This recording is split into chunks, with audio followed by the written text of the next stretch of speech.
Evening. How's everybody doing tonight? It's me again. I just did an upload a while ago, so a lot of people have probably seen it. So I decided to come back and complete this one as well. This one's going to be over tire impressions, footprints. So let me change the title. I don't know why I had this one on here. I hope everybody's doing all right.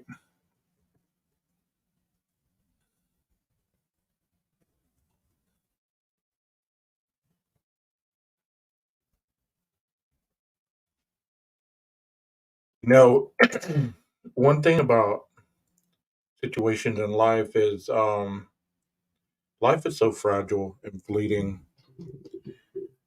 I read about a classmate that was younger than me just now on Facebook. Her son posted that she had passed away last night. And the last post she posted was she was so tired. And that's a hell of a thing to read, like right before you go live. Um, and it makes you realize the true important things in life are really not all that we believe they are. You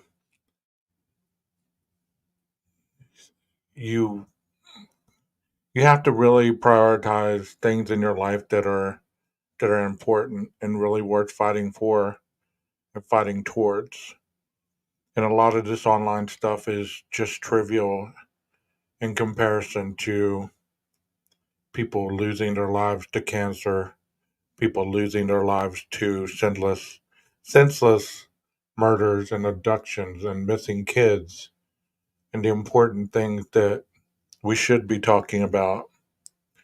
Sometimes we get so caught up in the speed of life that we failed to slow down enough to even notice that people are no longer here. So I just wanted to take a moment and let's have a moment of silence for anybody that is no longer here with us, and let's give them the respect that they deserve, especially the Idaho 4 and anybody else in your family. Just have a moment of silence.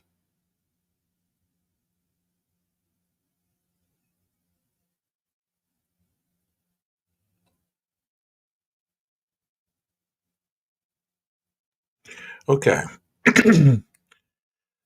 Like I said, man, that just really hit me pretty deep just now.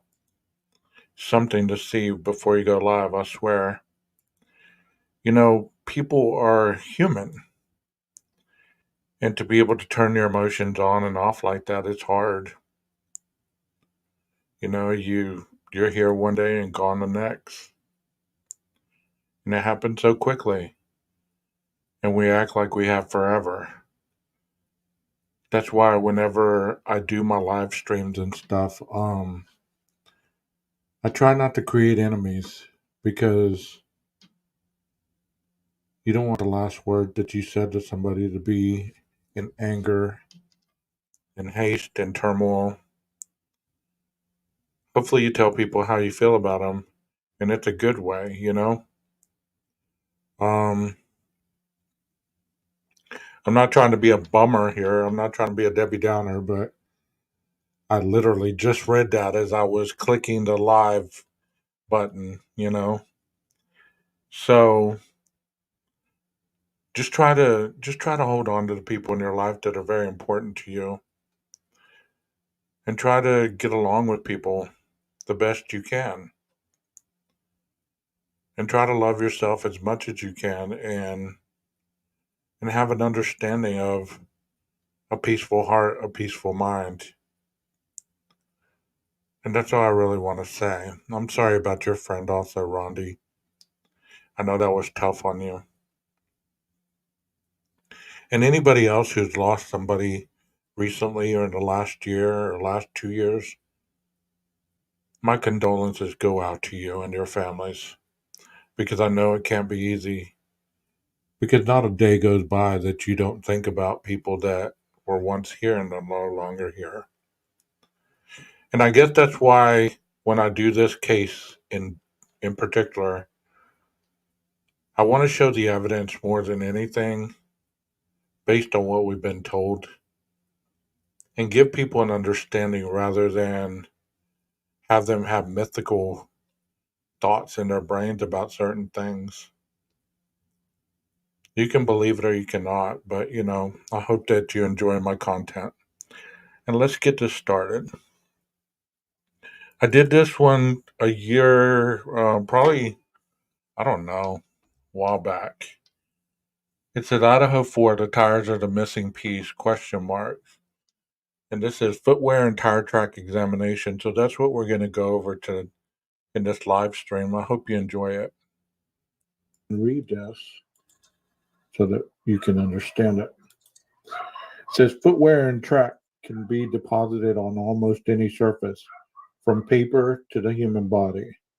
Prints are divided into three types: visible, plastic, and latent. A visible print is a transfer of material from the shoe or the tire to the surface. This type can be seen by the naked eye without additional aids. For example, bloody shoe prints left on flooring or tracks, left by muddy tires, or on a driveway. So let's look at that. You see that picture, you see a bloody footprint, right? A bloody shoe print. So this would not be a latent print, it would be a visible print. Okay? So bloody footprints are visible on the flooring, courtesy of John Black, Ron Smith, and Associates. Okay, so in the case of the Idaho 4, we have been told that it was a latent print, and we will get to the latent print part. But this is a visible print, meaning that it's different than any other print that the law enforcement looks for. So if there was blood print, footprints, or handprint that you could visibly see like that, they would call them visible prints, not latent. Okay, so we'll get to the latent part as well. So that's a visible print. That's what that's called. A plastic print is a three-dimensional impression left on a soft surface. This includes shoe or tire tracks left in sand, mud, or snow. So this is a plastic shoe print left in the sand. Courtesy of Aubrey Askins, Tacoma Police Department. So look at... Okay, before I go on and listen to myself speak, this kind of reminds me of the boot print that I put up on the screen a couple days ago that we were discussing. So instead of, saying that there's no way that you could really find that out, this would be what they call a plastic impression. And usually what they do is they cast these as well using God, I can't think right now. That material that you pour, it's not concrete, it's kind of like plaster. The plaster that goes over the shoe print and then they peel it off to preserve the print definitions and rises, and they measure these so whenever they do get evidence such as shoes or boots or anything like that, it's easy to measure the distances and you're able to compare that with the evidence that you gather along the way in your investigation. That shoe print. Many times people get these things confused. Well, you can see this, but it's not visible. It's not considered a visible print. So that's why I'm going over this. That way you don't get these things confused to the point where you hear about it and you still think that they mean something else. A latent print is what we've heard about in this 1122 murder investigation.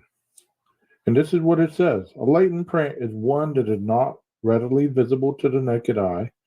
This type is created through static charges between the sole or the tread, and the surface.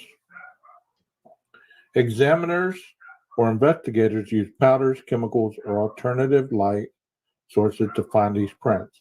Examples include shoe print detected on a tile or hardwood floor, windowsill or metal counter, or the track detected on road surfaces, driveways, or sidewalks. Okay, that dog is annoying me, but it's not happening here right now at this moment. He was barking during my live, so I hope it doesn't bother you that much.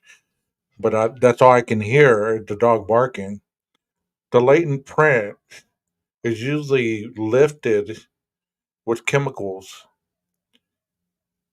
and amino chemicals. I don't have my glasses on, so it's making it hard to see.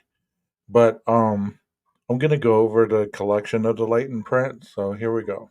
So those are areas where these latent prints can be detected.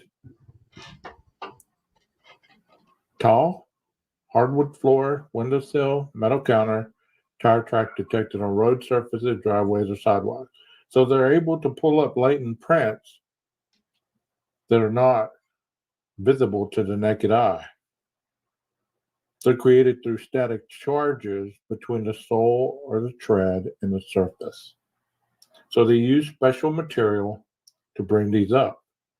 And as you all know who'd been following this case, there was hardwood floors in that house.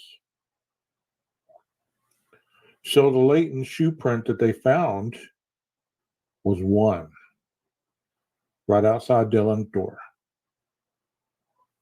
And if I'm correct, it was the shape of diamonds, which are consistent with a Vans shoe. Dust impressions left on a masonite surface, illuminated with oblique lighting, courtesy of Scott Campbell, Ron Smith, and Associates.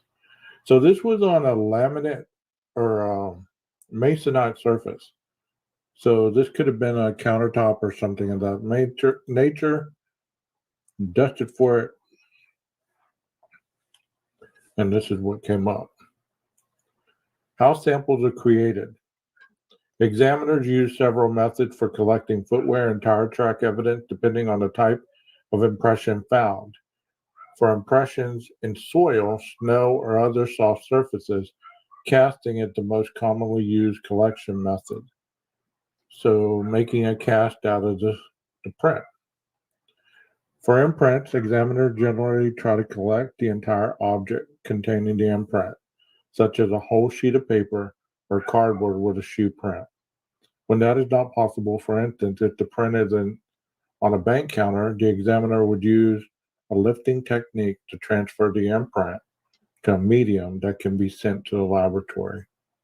So do you see how they brought up the imprint right here? How it's almost three-dimensional. Not three-dimensional, 3D. It's very says cast or created a footwear impression to preserve them and allow for comparison and analysis. So this is a cast. So if they found any shoe prints that we haven't been told about and they made cast on them, these are some of the images that you'll see in the trial. As with any evidence found at a crime scene, shoe prints and tire tracks must be properly documented, collected, and preserved in order to maintain the integrity of the evidence. Impression evidence is easily damaged, so steps must be taken to avoid damage to the evidence. This includes securing and documenting the scene prior to collecting any evidence. In the case of the impression evidence, general photographs of the evidence location in relation to the rest of the scene are taken along with the high resolution images of the individual imprint or impressions. Examiners may use alternate light sources or chemical enhancers to capture as much detail as possible, especially with latent imprints. So we were told about the latent print. So it's telling you how they use it, how they get the latent print, what they use, and we're going to see other other pages that document these things. I'm just showing you right now the proper procedure. Properly photographing impressions is crucial. Since there's only a slight difference between different shoe sizes, if the photographs are not taken at a 90-degree angle to the impression, then the true size cannot be produced in order to compare the actual shoe. So did you hear that? Other than the fucking dog barking right now. I swear. If the photographs are not taken at a 90-degree angle to the impression, then the true size cannot be produced in order to capture the actual shoe. Wherever possible, impression evidence is collected, as in submitted to the laboratory for examination. For shoe prints and tire tracks that cannot be picked up, various lifting techniques are used to recover that evidence. These include adhesive lifter, a heavy coating of adhesive lifts the imprint from the smooth, non-delicate surfaces such as the hardwood floors, metal counters, etc. It is usually used in conjunction with fingerprint powders. So this is what they would use to lift the imprint from a smooth, non-delicate surface. Do y'all feel like I was getting a little perturbed at the dog? No, not at all, right? Y'all hang in there. We're almost done with this part, and then we're going to go on to the other portion, which is the wheel, the tire prints, and things like that. It gets very interesting. It's just long and detailed, but it gives you an understanding of how all these things are done. And hopefully, I mean, this original one was like a 2-hour one, but I'm going to try to condense it down to not be that long. So the dog has stopped barking in the video because I paused it. Hopefully he shuts up here in a little bit. Such as a hardwood floor or a tile floor. So chances are they use this to lift the latent shoe print. Gelatin lifter, a sheet of rubber with a low adhesive gelatin layer on one side that can lift prints from almost any surface, including porous, rough, curved, or textured surfaces. It's a less tacky and more flexible than an adhesive lifter, showing it to pick up a dusty shoe print on a cardboard box, for example, but not tear the surface of the box. So this can be used to lift prints on other areas. So I didn't comment about this in this video, but I just thought about this. Supposedly they ordered pizza at midnight, right? So if that pizza box was in that room still, or it was in the kitchen, or it was somewhere where it ended up on the floor, if there was any kind of shoe prints on that cardboard box, they could have done this kind of footprint lifting, even if you couldn't see the footprint. I hope that makes sense, guys. I know this is drawn out. Please be patient. It is very interesting information, but it's scientific, so it does take a while. And by reading it slowly, it's driving me crazy as well. So I just want to jump in there and shut myself up.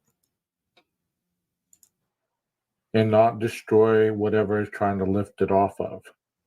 Electronic dust print lifting device, a tool that electrostatically charges particles within dust or light soil, which are then attracted and bonded to a lifting film. This method is the best for collecting dry or dusty residue impressions on almost any surface, even the skin of a cadaver.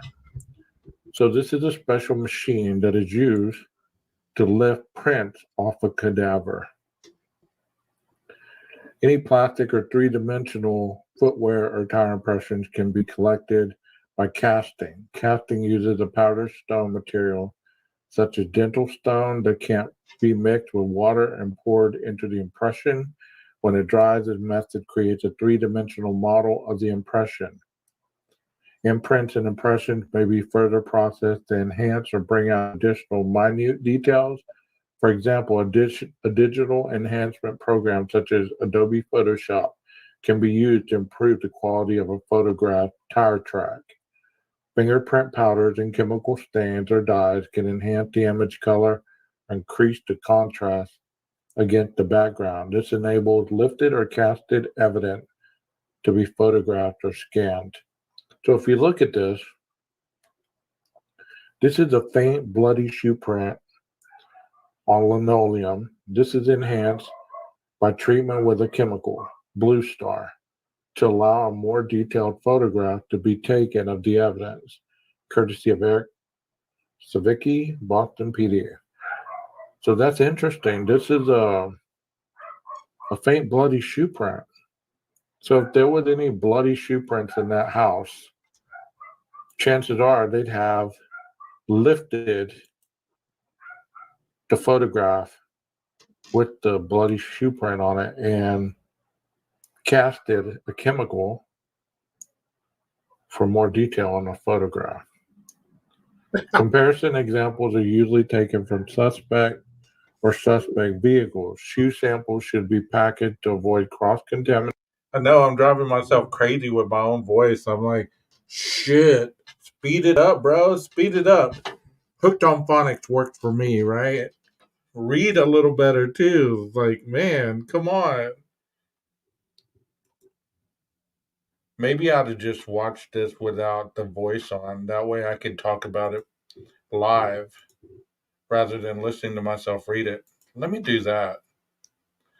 Okay, it says who conducts the analysis, evaluation, and comparison of the impression evidence should be performed by a well-trained footwear and tire track examiner. Typically, these professionals have received extensive training on footwear and tire manufacturing evidence detection, recovery, handling, and examination. Procedure, laboratory and photography equipment and procedures, courtroom testimony, and legal issues and casework. So what it's basically saying is this footprint or this tire print can be conducted by these types of individuals. And what makes this so hard is I can't hear it. So I don't know what area it's talking about. So I guess we do got to listen to it a little bit. But I'm certain that once they got the car, they probably did this technique. They probably inked the tire and drove over the surface of paper. Who conducts the analysis? Evaluation, comparison of impression evidence should be performed by a well-trained footwear and track examiner. Usually these professionals have received extensive training on footwear and tire manufacturing. So they're able to perform these things. Detection, documentation, photography, and collection of imprints and impressions occur in relation to crime scenes in many types. The analysis of impression evidence is typically performed at a public crime laboratory or a private laboratory by experienced examiners. So the tools and the technique that are used during the examination and comparison, examiners use tools such as dividers, calipers, special lighting, and low magnification. Okay, so whenever you saw those two females out in front of 1122 King Road, that's what some of the material that you noticed that they were using. The calipers are to get the measurements of the tire tracks, the tire impression, the distance between the threads, the tread of the tire, and they had some photo imaging cameras out there as well. So when you saw those two females out there doing that, this is what I'm talking about right now. Examiners measure the various elements within the tread design as well as the length and width of the impressions, and then compare these measurements to what is seen in the crime scene print or the impressions. Low magnification and special lighting are sometimes used to determine the various characteristics. So let me answer your question, Brianne. You said, so you think the evidence of such matches to someone or a car? Do you think the prosecutor has the evidence? I believe that if there was any evidence that was collected as far as the tire tracks for the vehicle, or if it matched the vehicle that's in question, I believe that the prosecutor would have this evidence, and at this point, the defense attorney should have it as well. As they stated in one of the court hearings, they had 95% of the discovery, so they're still waiting on 5%. But if they do have the shoe prints and things like that, um, I'm sure they have those as well. I mean, we don't know what they have as far as their evidence, but if any of the evidence does link up or at least shows um, that it could have been possibly the perpetrator, then I'm pretty certain that they do have it. Let's hope they don't lose it. Or accidental or something that was created during the manufacturing process. So think about this a little bit. So they're in front of the 1122 King Road house. They see the tire print that were left on the asphalt of a vehicle that took off at a high rate of speed. So these investigators and examiners would be out there taking measurements. Let me show you. Dang, bro, you look tired, man. Wake up. They'll be taking measurements of the tire prints. Let me show you. Wake up, bro. A picture that I retrieved today of the actual location and the tire prints that they would have been looking at.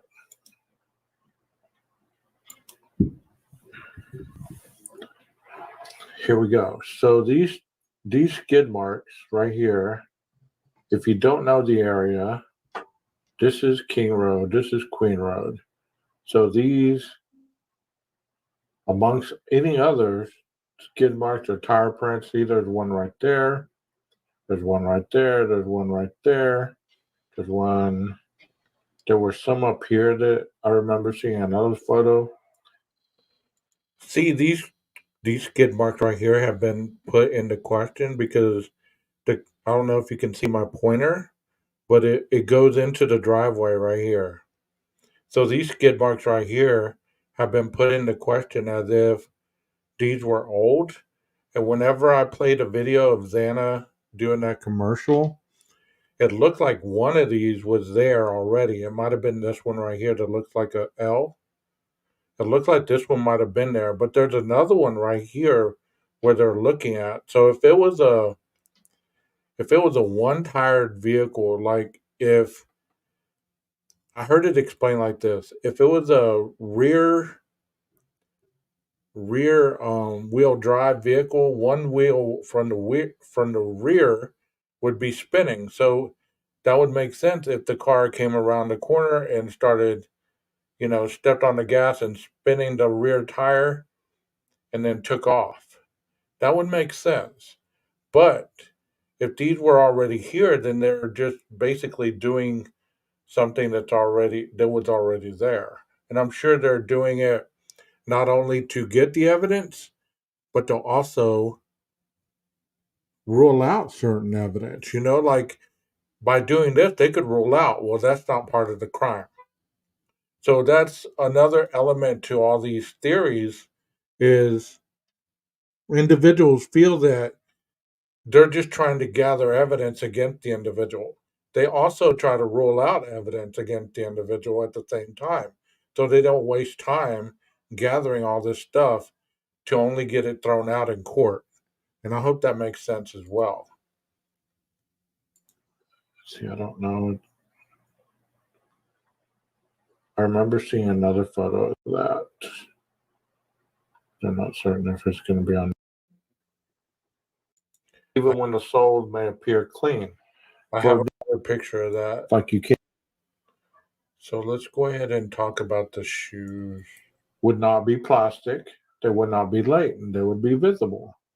So when you're looking on that, Try to remember what I showed at the very beginning, the three deviations of prints that there are. Because if it's plastic, it's something that you're going to be able to see. The example that they gave is the footprint in the sand. That would have been plastic. The visible is this one right here that they show, the blood prints on the concrete. So the visible prints involve a transfer of material from the tire or shoe to the surface. For example, a bloody shoe print or tracks from muddy tires on cement. Those are visible prints. Okay? Hello, Miss Anonymous. Evening. Thank you for being in our chat, or my chat. I don't know why I said our, but thank you for being in the chat. It's essentially our chat since you're sharing the live with me. It's our chat right now, I guess, until more people come in. Welcome, welcome, welcome. So the blood on the bottom of the shoes leaves a visible print, which involved the transfer of material, in this case, blood. So look at these bloody prints. Now, if these were cleaned up and it looked like there was nothing here, then you would probably evoke some kind of chemical to see if it left a latent print. But like I said, that is a static phenomenon that is left on the latent print. And hopefully it identifies it here because I forgot exactly what it said. So I'll go ahead and read it again, or I'll go back to the other web page. It said latent prints are not readily visible to the naked eye. It's like you can't see them. But look at this book. You can't see that there's a print right there. But once the static charges between the sole or the tread and the surface happen, powders, chemicals, or alternate light sources are used to find these prints. So these three things: powders, chemicals, or alternative light. So a static charge between the sole or the tread and the surface. So in this case, it would have been the book. And the tread of the shoe created static charge. And you can see this by powders, chemicals, or alternative light. So this is how they found a latent print next to Dylan's door. Many people say, no, no, no, no. They found that with black light, or they found it with this, or they found it with that. Well, that could be right. Alternative light source. Nobody knows exactly what alternative light source they use. So these people are right. Powders, chemicals, or alternative light. So there's the latent print. That's how you look for latent print. It says footwear impression enhancement with fingerprint powder. The top. A footwear impression was found on the cover of a magazine, but it was barely visible. The bottom. The impression was dusted with black fingerprint powder to improve visibility. Image by Zalman 992 is a licensed under CCO. So they dusted this with black fingerprint powder to be able to pull it up to see it. Okay, so we'll go on. It says shoe prints and tracks are being left behind even when the soles may appear clean. For this reason, it is important for investigators to establish a path of entry and exit to the scene and take care to advertently cover tracks left by the suspect with their own. So they walk in. You see these prints right here? There's one, and I'm sure there's one right here. Or right here. I can't really see them, but I see that one. So you see right here where I'm showing this light is illuminating prints on this tile floor. Without the light source, you can't see any. You can't see them. So, under alternative light, you can see shoe prints. Like, I know it's hard to see because this is like a replay of a replay. So there's one here, there's one here, and there's one right here. So they use all kinds of different types of light once they spray chemicals, or they can even use like packing tape, and they lift the prints as you're going to see in this next one. I hope you're enjoying the presentation. And welcome to the new members. I just gifted 5 new memberships. I hope you take advantage of your memberships by attending the members only broadcasts. And I see this one. But right here, you can't see anything. So, if they were investigating that next morning or that next day or the day after or this and that and the other, and you're just walking over this hardwood floor, let's say this was a hardwood floor, you wouldn't be able to visually see this unless you shine some light on it, because maybe it wasn't bloody, so it wouldn't have been visible like this. It would have looked like this. You wouldn't be able to see it barely. So you dust it with fingerprint dust or some other powder or light source, which this is a light source, alternative light source. Or maybe you could have just turned on the overhead lights and these footprints would have just shown themselves. Like, have you ever mopped a floor, a hardwood floor or a tile floor, and you walked over it while it was drying, but you can't see it once it dries, and then when you open the blinds or you turn on the lights, you see footprints like this? These would be latent prints because they don't have substance on them. These are visible because they have substance on them. So I'm sure there's a possibility that there was visible prints in that house if the murderer walked through some blood or other bodily fluids. But I'm pretty certain more of the prints that were probably recovered were latent. And you remember they were also trying to get prints off that kitchen window. There was like 3 investigators outside of that kitchen window looking at that windowsill. And we just talked about the windowsill as well. So you might not be able to see a shoe print of somebody climbing in that window, but you could see a little bit of damage if somebody was trying to get in that window and they scuffed the surface or they knocked off some paint.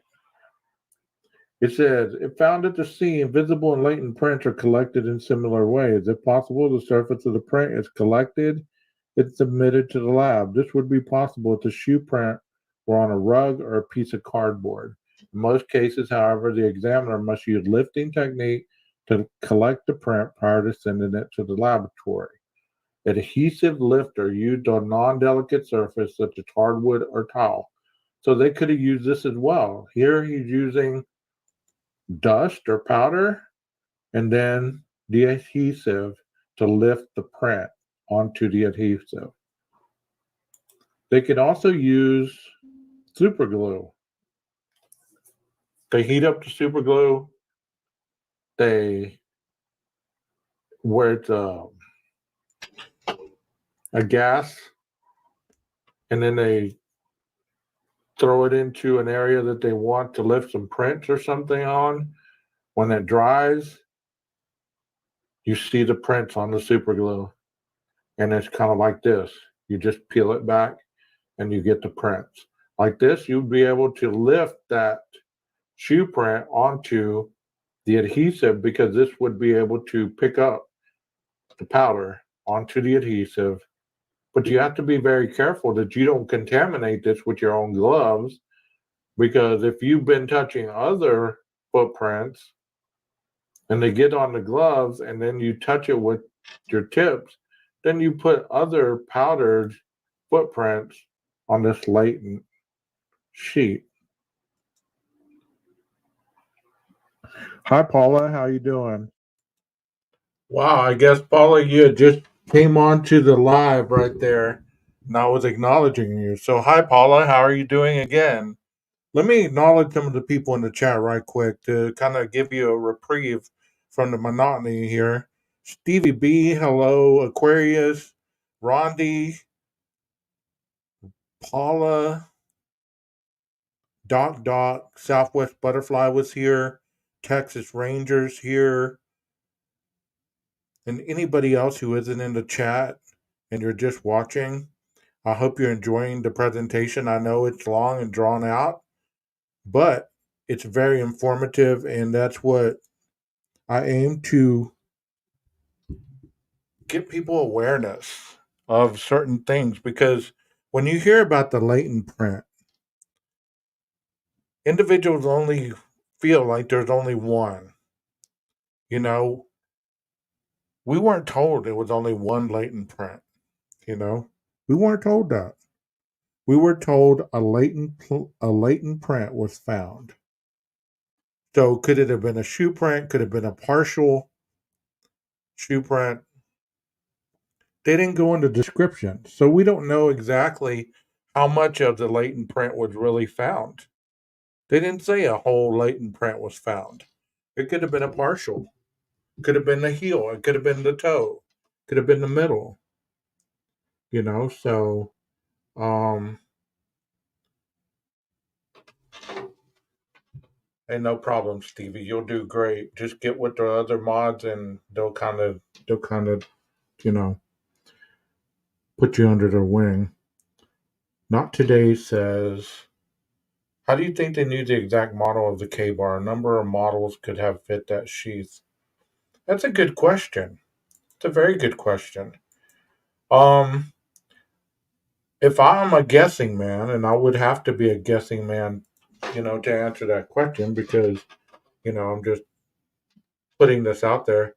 I would say that when they did the X-rays or the autopsy, there might have been some fragments left in the bodies, and I'm not trying to be morbid here, but there could have been part of the knife broken off in one of the four victims. There could have been metal shavings. There could have been, anything like that. And usually they work backward to kind of see what material that knife, the metal made from, and they can get down to what knife it was, the serial number, and all that. I mean, it's very meticulous, but they could find that out. I mean, we don't know if there was a part of the knife that could have been broken off on the floor, could have been on the bed, could have been on the victim. I mean, you just don't know. So I wouldn't say that they guessed that it was a K bar, but you're right. There are a lot of different kinds of K bar knives. That is the brand. So I've always thought the K bar with the little hook as well, with the brass knuckles area. I thought that would be one of those knives that would rip and tear and gouge as well. So I don't really know. But that's an awesome question. I've never been asked that. Thank you for asking that, and thank you for being in the chat.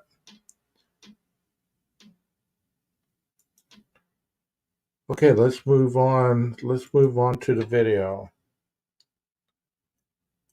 Thank you. I know at the very early parts of this channel were kind of just me looking in the camera talking. That drives me crazy. I can't do that anymore. You said come in late, went back to beginning and catching up. Awesome. Glad you're here, Paula. Thank you for coming in tonight. We're talking about the differences between visible prints, latent prints, and plastic prints. This is my third or my second page that I've been talking about. It says footwear impression is dusted with black powder to ensure it's visible. On the bottom, a clear adhesive sheet is placed over the print and then pulled up or lifted to create a copy of the impression. So this would be like the same thing that maybe some of us did when we were younger. We could have put our hands where it made a fingerprint, and then got a piece of Scotch tape and went over after we dusted it off and went over and put the Scotch tape over the fingerprint where we thought it was and pulled it up, and it would have been on the Scotch tape. I don't know if y'all did that, but I know some people that have done that before. Okay, let's get to the gelatin filler.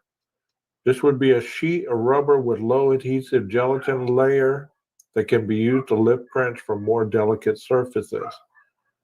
So this is a shoe print. Obviously, it says top, a gelatin lift, a footwear impression. The bottom, the same gelatin lift lit with high intensity lighting. So they lift this print, put some high intensity lighting, and you can see even the most delicate details of this shoe. See how it's indented in there, how it's another layer of indentation, how it has distinctive grooves in there. The same thing here. I mean, individuals that do the investigating part on these prints, they go to school for all this. They get trained on how to identify these things. I hope you do understand that the police officers and the detectives are not the ones that are looking at these prints. I know that you probably know that. I just wanted to throw that out there because there are some misconceptions, and there are some people that are not from the state that watch these streams. So that's why I have to explain it sometimes because things are different everywhere. So there is a specialist that looks at these prints and they identify them, and then they report their evidence back. But it's not the police officer that went into the crime scene and found the latent print. It's not the police officer that's going through and collecting the blood or any of that stuff. There's different people assigned different tasks, and then they report their findings back to whoever. So I hope y'all understand that. It wasn't Payne, it wasn't Blaker. So whenever they're asked about certain parts like this, they might not know because they didn't do it. There's always somebody else that's in charge of that. So unless they talked with them about what they found or they were briefed in a meeting, they wouldn't have any clue what was found or print what print was found or what it meant or these situations. So that has a lot to do with it. And here and here and here. So many times people wonder how they get certain things off of shoes. Well, this is telling you they put different aspects until they can pull up a definitive impression of what they're trying to find. Electrostatic dust print lifting device. The, the device electrostatically charges particles such as dust or light soil, which attracts them to a bonding and lifting film. So this is what the lifting device that's used in this. This is what it does. So dust or other. It says dust or light soil. You're driving me crazy, 12 gauge. Look at this tire print down here. This is actually in the mud, right? So you can see the lifted part of the tire area right here compared to the area that is sunken in. So whenever they're measuring this with the calipers and the measuring tapes and things like that, they're also getting the definitive areas of the wear and tear on the tire. Could this have been the wear and tear on the tire? Is that why it didn't cause the same kind of lift? So whenever those two officers were photographing those tire marks on that asphalt, obviously it's going to leave a different impression than it would be here. I mean, it would have been what, 8 hours later or whatever time those investigators got there. It could have been up to 14 hours.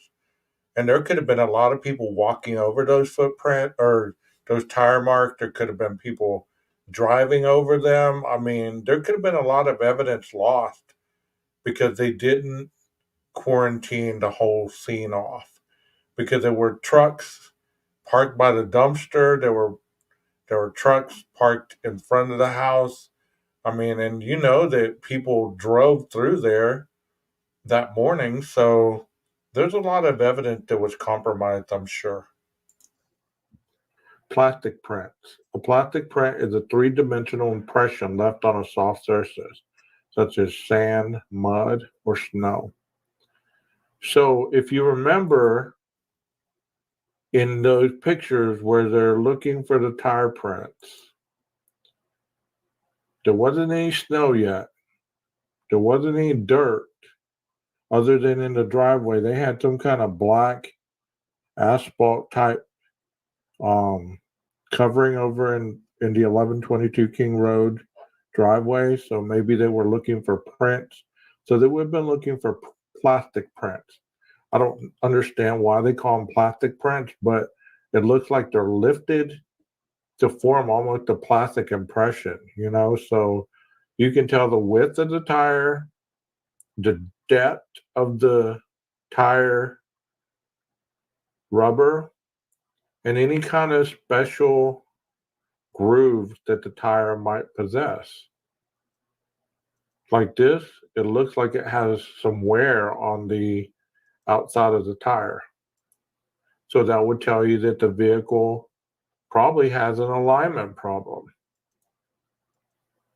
But I'm no expert, so I'm just assuming, okay? Hopefully I'm not making an ass out of myself right now. It says plastic printer impressions can be collected by casting. In this method, a powdered stone material is mixed with water and poured into the impression. When it dries, it's lifted and packaged for transport to the lab. So this is a cast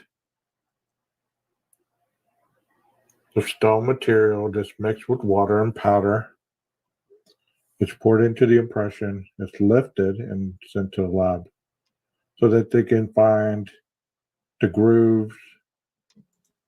If you were just going to guess, okay?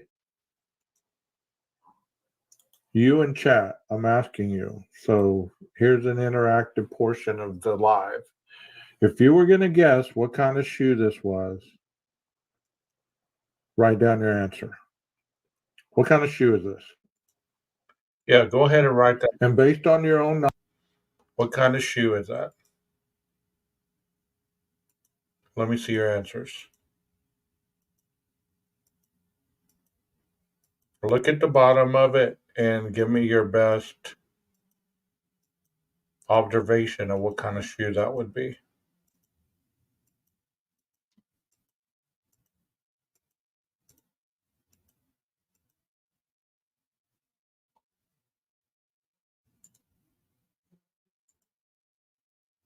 Let's see if anybody has it right. I did flash on my cousin Vinny for a second. So what kind of shoe would this be, guys? Let me see your answers.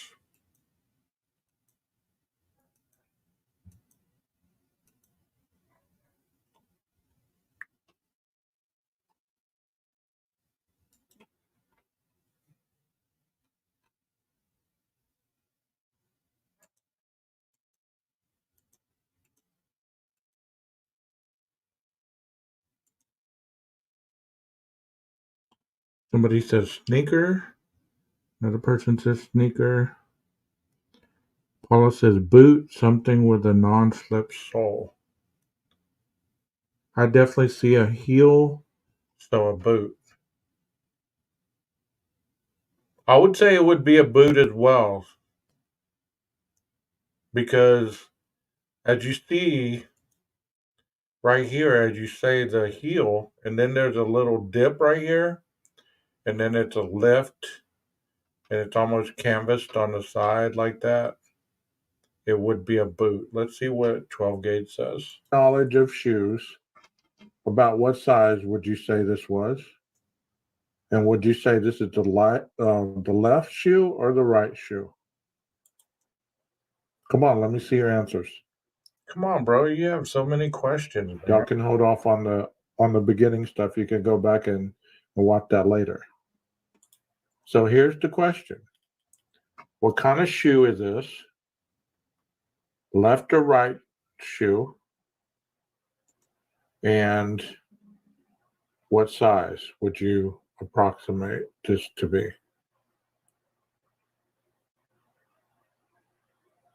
Miss Anonymous? Paula? Anybody else? You want to take a guess at it?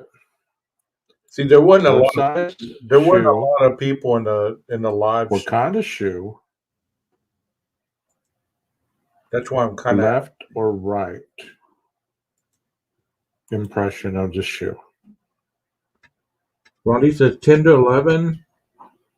Need something to gauge Okay, I guess we'll get to that size 12. when you get back, when you guys are able to do it. It says photographing the evidence.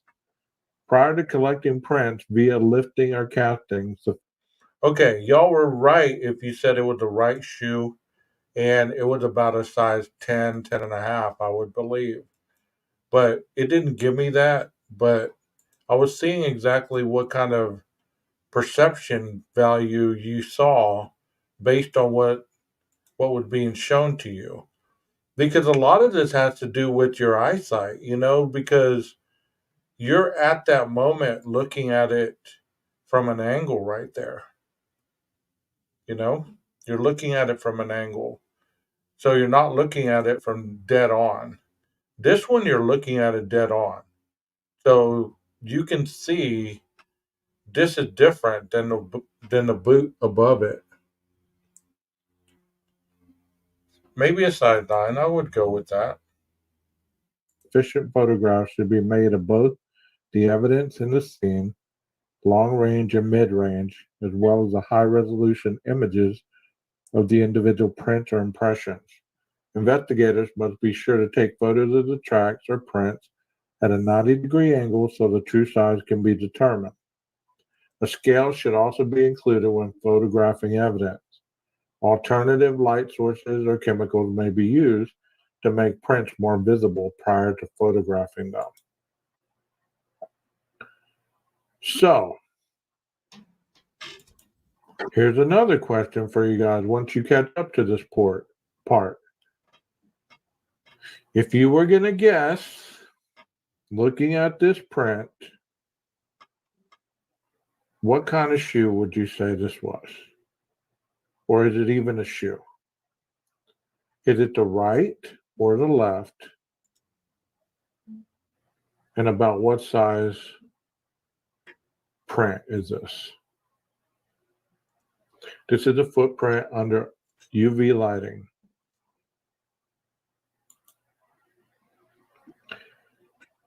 Executive session 420, welcome. You're able to answer the questions also. Here's the first question that I asked. Okay, I'm going to go back. What kind of shoe is this? What size is this? And is this the left or the right shoe? This one is casted. And the same question for this one. What type of shoe is this? Okay, Ronnie says you can't even see a shoe. Okay, so just look at the impression of what you can see.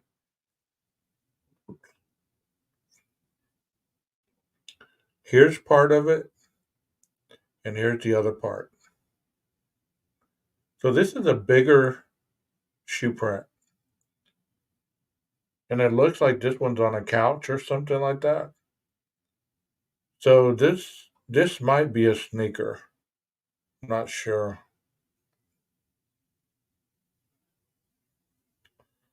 Okay, we're almost done with the shoe stuff, and then I'm going to stop right there. Then I'm going to show you some other stuff. Is it the left or the right? And about what size shoe print do you think that is?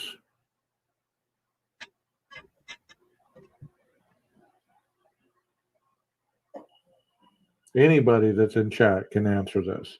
So you guys give me your best answers. There's no wrong answers. I say So when the investigators must be sure to take the photos of the tractor print, they got to make sure it's at a 90-degree angle so that the true size can be determined. A scale should be included when photographing evidence. Hi, Yvonne. How are you doing? Thank you for answering that. You'd say left foot, size 13 boot. That would be the first one, right? Okay. So left, or maybe, or the one on, which one are you talking about? Some left foot. Okay. So you are talking about this one. This would be the left-footed shoe, right? And Yvonne said size 13. That looks like a big shoe, right? What do y'all think about this one? What kind of shoe is this? Is that the one that you were talking about, Yvonne, that it's a boot? Okay, let's move on. 12 gauge. You're There's on casings or something of that nature. You could something that's solid that you. So look at these shoes down here. These sneakers. The ridges on the sneakers, as you're going to be able to see, there's going to be different variations. They all look the same to the naked eye, right? But you go a little further, you're going to be able to see different variations of the sneakers. See, like the striations right here, you can tell that the lines are different. There's there's a smaller line right here, there's a thicker line right here, and then there's wear and tear on this one where there is none on this one, or there's a line right here. So whenever you're looking at a shoe print and you've been trained to do so, you're going to pick these things out really quickly. But to us, we're not trained to look at certain discrepancies. So it's going to look to us like, well, there's nothing really wrong with it other than the third picture where you can visibly see the wear and tear on the thicker line. Where in the middle one, there's not that wear and tear. And then on the first one, it looks even thinner. So you can see the differences in the shoe. And then let's look at the boot. See, with the boot, if this was to leave an impression, you could visibly see the lifted part of the boot. And then when the impression was left, this would be a flattened surface unless there was some rise in the boot still. I mean, these are some worn out work boots. And the same with the sneakers. These were the sneakers that they gave it as an example. And you can see the wear and tear.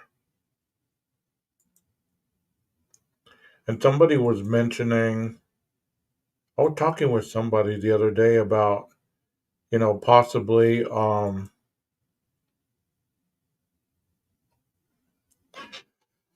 the individual wore two different sets of shoes. They wore a set in the house, changed their shoes, put another set as they were leaving the house. This is pretty interesting, and then I'm gonna stop with this.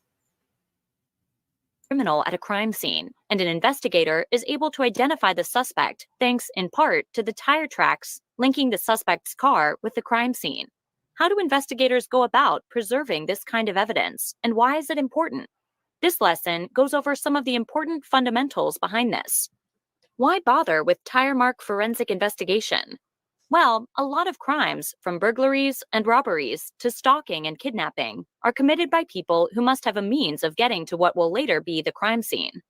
Vehicles provide not only a means by which a criminal gets to the crime scene, but also a means by which they can quickly escape from one. The vehicle also gives the criminal some security and secrecy. As a result, a crime scene or a nearby area may have tire marks that can help investigators zero in on a suspect. They might match the tire marks at a crime scene with those coming from a suspect's car. Tire marks thus help investigators eliminate or confirm a suspect. They are not, by themselves, definitive evidence that someone committed a crime. However, they may be a very big piece in the puzzle of solving a crime. Before you can examine tire impression evidence recovered from a crime scene and compare it to tires of a suspect's car, you need to document, recover, and preserve the tire impression evidence. There's a lot more that goes into this than you may think. Here are just some of the many important things to consider. As soon as you get to the crime scene, you must establish which areas may have tire marks that are of value to you. Keep in mind that oftentimes the important tire track evidence may be somewhere away from the crime scene area, in a location that isn't as obvious as you might think. For instance, a criminal might park several hundred feet away from the house he will be breaking into. Once you've established an area of interest, establish an outer perimeter in order to ensure. Oh my goodness, are you serious? Okay, I've had enough of that dog. Let me. That video was informative, but that dog, man. I apologize for that yapping dog. I found the picture that I wanted to show you guys earlier. Here it is. Hey, Glitter. Not today. Wouldn't the tire tracks be unreliable for comparison since BK drive 2,000 miles since the incident?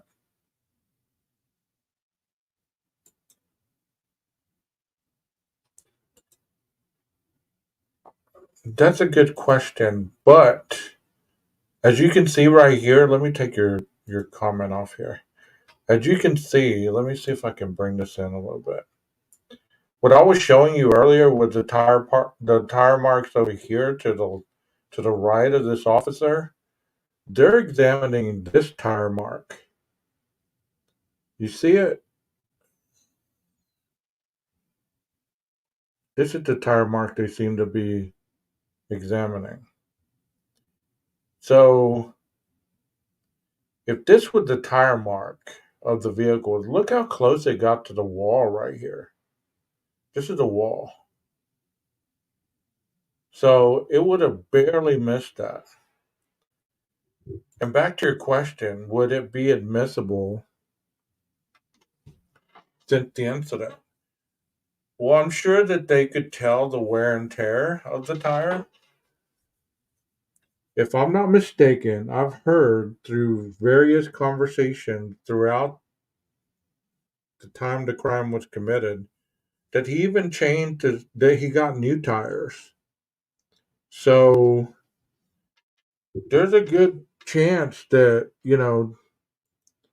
they might not be able to, but you just never say never with these guys.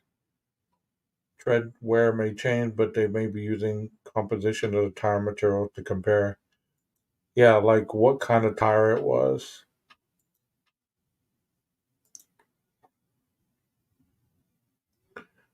I mean, these individuals were specifically just looking at that road with the marks. And like I was saying, they were not only just trying to get the tire stuff, but they were probably trying to eliminate certain things as well.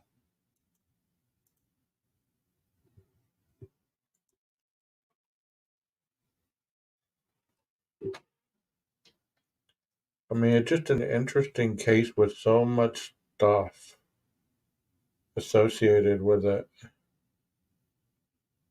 And here's another picture because there's been a lot of questions about how dark it was that night and whether the lights were on or whether they weren't. Here's a picture of the house from the back of the house sometime after the murders. And as you can tell, whenever they go to a crime scene, they don't turn the lights on, usually. I don't know why the lights are on inside the house, other than to be investigating in the kitchen. Where was the picture taken in relation to the house? It was in front. It was in front of the house, right by the driveway. It was like coming off King Road right there by that dumpster, right there in that area. So the reason that this always intrigues me is the fact that people have blatantly stated that there was the floor would have been tore up in the kitchen because there was so much blood in there and on the way out. And I have another photo. So this they either cleaned this up, they took all the trash and everything that was on this table and threw it away, or they put it in evidence. I doubt they threw it away. I bet they bagged it and put it in evidence because I have another picture that has an orange juice container right here. There's makeup, foundation, there's used utensils, and all kinds of stuff on this table. Beer boxes, all kinds of things. So they've obviously cleaned this up. And I don't believe that if there was blood on this floor, there wouldn't be evidence tags or even markers to mark that location. But there's been individuals that have stated in other lives that this area would have been tore up, full of blood, and all that. So this is inside the house from the front. And as you can tell, this is the bathroom as soon as you get in there, or I would say this is a bathroom because that's a shower curtain, that's some shampoo. So can you imagine taking a shower or trying to take a shower and somebody's coming in and out of the house? I mean, what if they walk in on you? And this is them gathering evidence from his house or his apartment. So there's a lot of stuff. And I guess that's the computer tower right there, or laptop.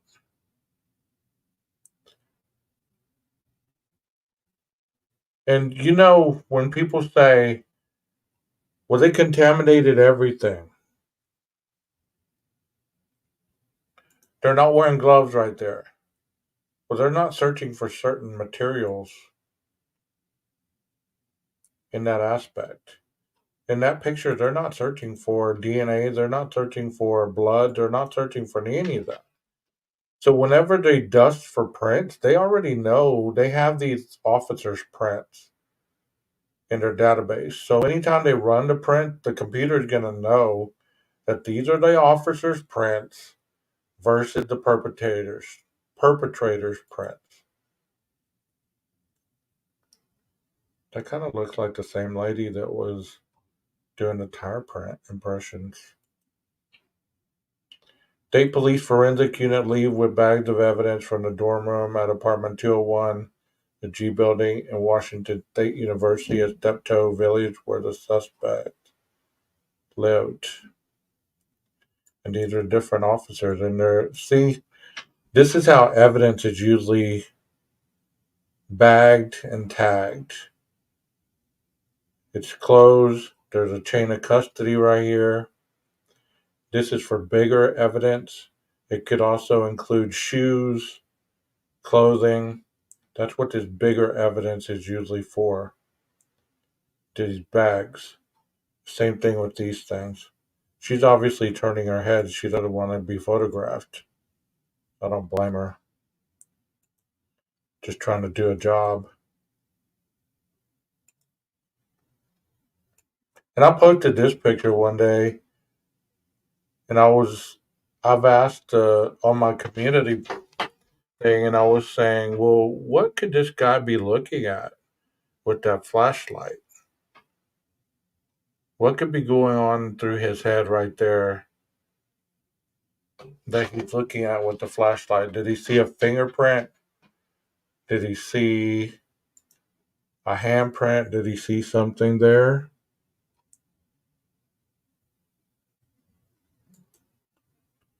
Did you catch during the last hearing when the defense was asking for the federal grand jury subpoenas?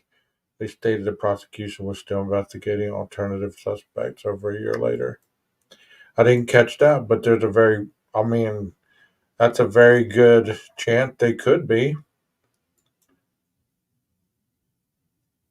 And this is when those guys went in.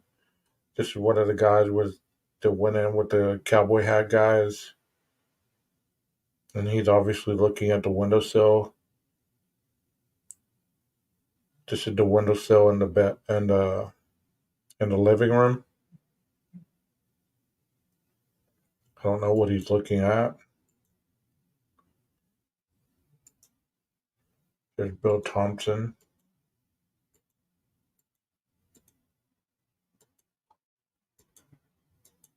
I always think it's interesting to look at photos because you see stuff that you don't normally like. If you look at a photo long enough, you can see certain things that you might not catch otherwise.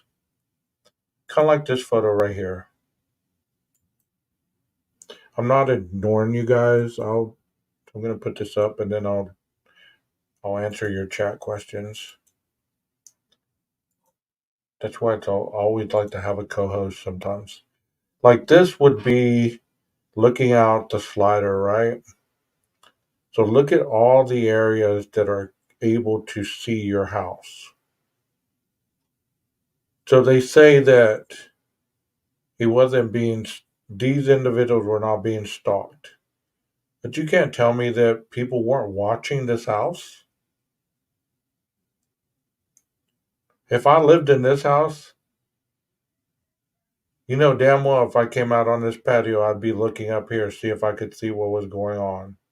Especially if there was music going on or if there was all kinds of commotions going on, or if I lived in this house and I lifted the blinds, I would be looking up to see if I could see what was going on.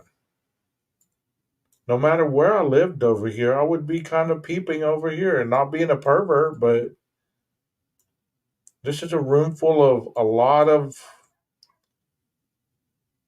female attraction. There's a lot of females coming and going from this house. There's Maddie's boots and her letter M. Well, let me see what you guys are saying over here. Maybe he's analytically trying to gauge what the suspect would have seen from that vantage point to try to figure out what he might have done. Very true. Just yesterday, I saw the pic of Maddie Muggan's room with the window open, and when you see the wall cut out, I swear you zoomed in, you see blood splatter on the window glass. I've never looked prior to it with a brutal attack. Really? Or seeing if maybe other roommates' stories made sense from the vantage point. Sometimes my Pokemon Jet Ramsey case that would be stirred at windowsills. And they can tell if somebody came in and out. Yeah, that's true. I do somewhere. Jeff had that picture. Because if I was in a better mood, I would come up and chat with you for a little bit, but I'm just not feeling peppy. That's fine. I appreciate it. If I lived in that house, I would put a private fence or some roll down bamboo blinds or something. They asked the reason for a warrant request related to the victim along after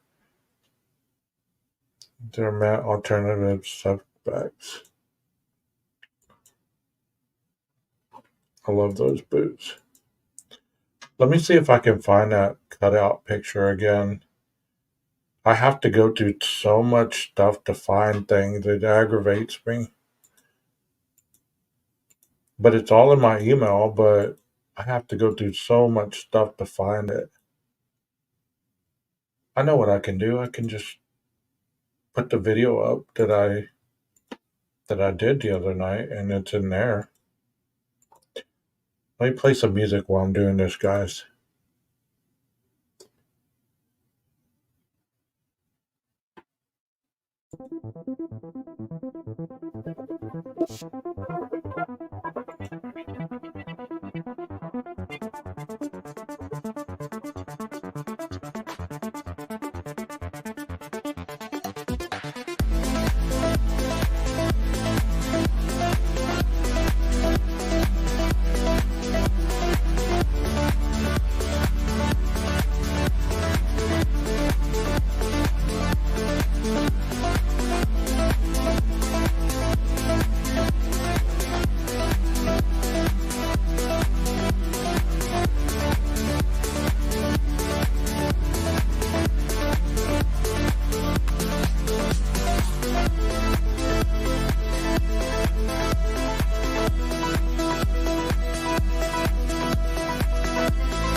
All right, I'm back.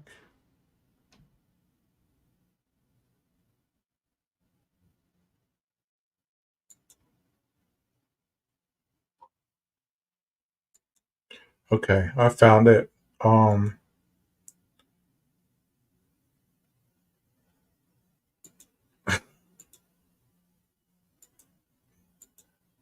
I'm back, guys.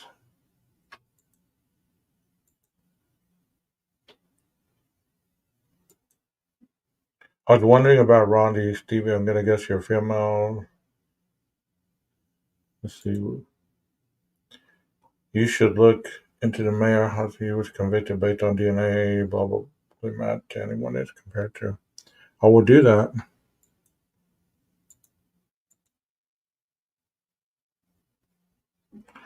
Okay, on this one, I'm not able to zoom in because it's a video. But you were saying, Stevie, you said, tell me which way to look. Look like faint red dripping stain. Where at though?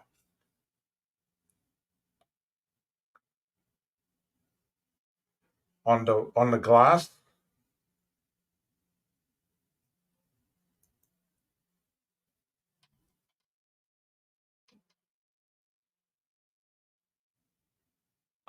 I can see like a little bit of red, maybe. Oh, on the wall. Yeah, you can see it. Wow. I never noticed that before. It goes all up the wall right there. But that, people are going to say that's a shadow.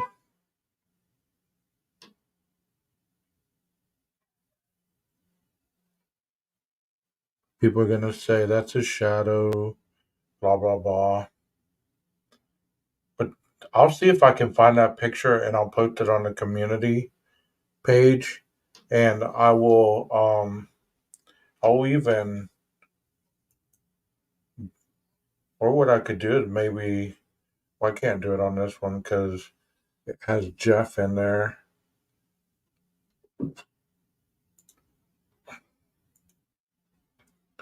But this case is interesting. It's very wild to say the least.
Really?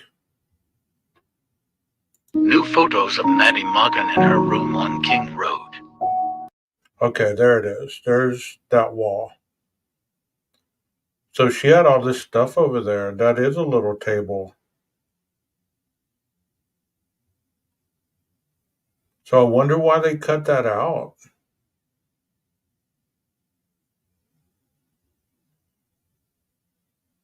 I wonder if there was a struggle going on against that wall.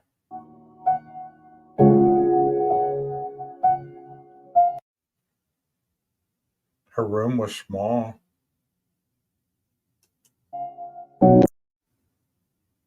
Wow.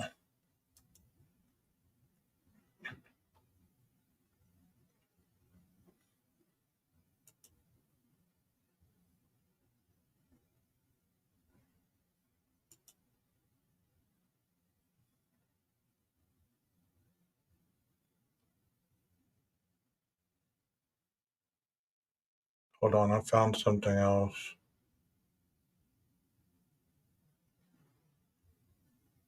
No, it's nothing important. Wait, hold on.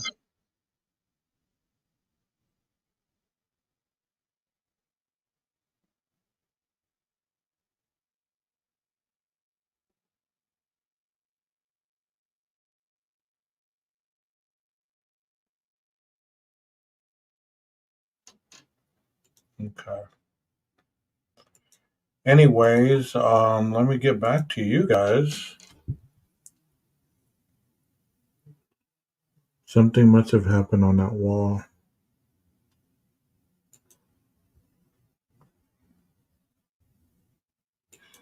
I think they all have that.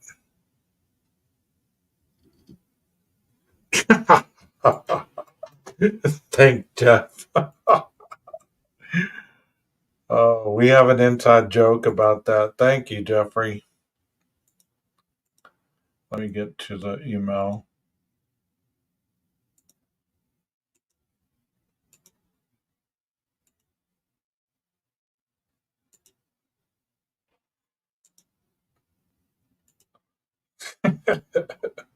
That cracks me up.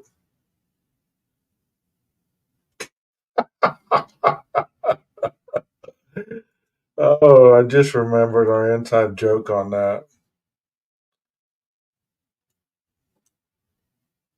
I was in another browser. I wasn't even looking at the chat. I apologize. But yeah, there's Maddie in her room. So that wall had, if it was still the same, it would have had flowers. But I didn't see the curtains or anything. And let's see what the other picture that Jeff emailed us. See it, it's a,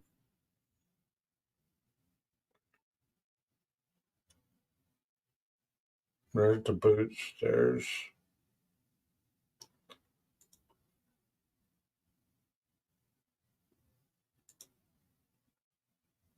wow.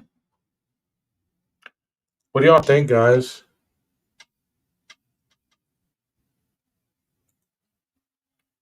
Do we think Kaylee was in bed prior or came into the room after hearing the killer from her room?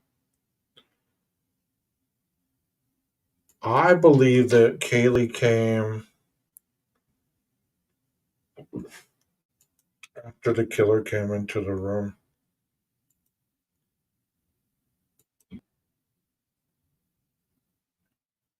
But that would make sense if there was something on that wall. It could have been, it could have been, they could have been fighting along that wall because it's right next to the door. Let me see. Did somebody notice Jeff say something? I didn't hear him. Could we get $2 more up here? Hold on a second.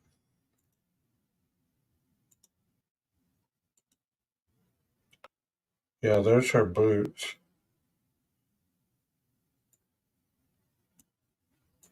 See, she had a little flower. There are curtains there. Look. There are the curtains right there. And there's a little flower and whatever that is. Candle, maybe. But there are curtains. See them?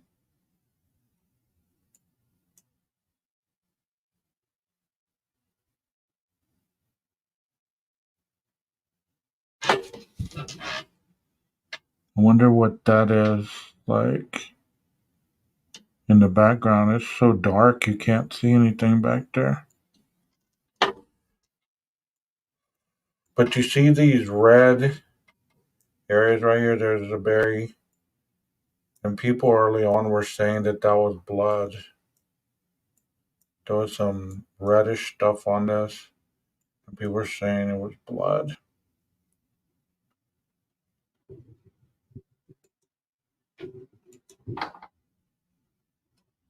Wow.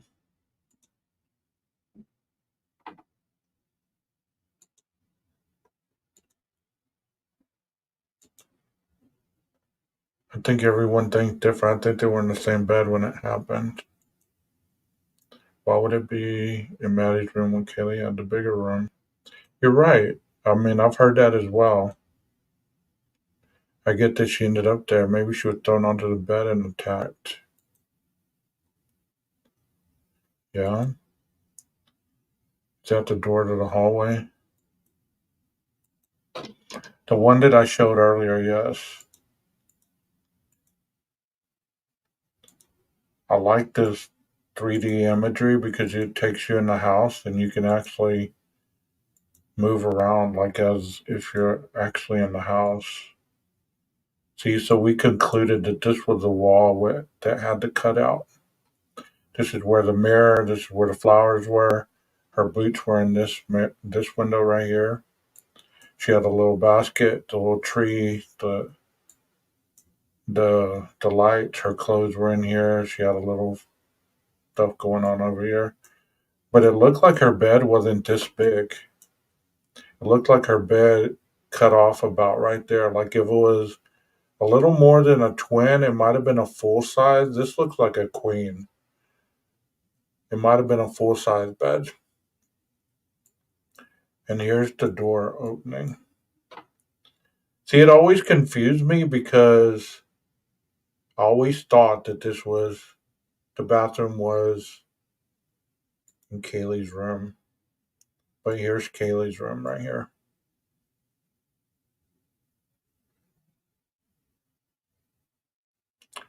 And I know this is a wild theory, but what if Kaylee had a dog on the balcony and was out on the balcony while the attack was going on? And she may have seen it through the window and ran over there. Do you think that could have been possible?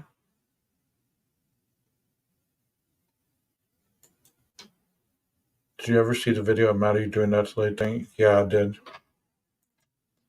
You can send it.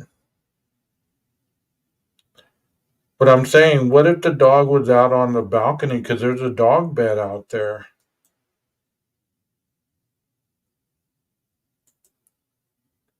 You know, because if Kaylee was in her room and the door was shut and he came up the stairs right here, the dog could have alerted her. She could have yelled out, "There's someone here." That's why Dylan would have heard her because she's outside and Dylan's right beneath there. She could have heard her out here on the balcony with the dog playing on the balcony, maybe letting the dog out to get some air. And then when she came back in, she came out because she may have heard or seen the struggle going on because the dog could have been barking and clawing at the window. She comes back in, she walks over there, he ambushes her, throws her in the room, and does what he does. I know, but the dog's still gonna go outside. If he needs to go outside to use the bathroom, they're gonna go outside, if only for a couple minutes. You know? No, DM is beneath Maddie's room. So if she was on the other edge of the balcony where Maddie's room is, she would have been able to hear that. There's someone here. Let me show you that balcony again.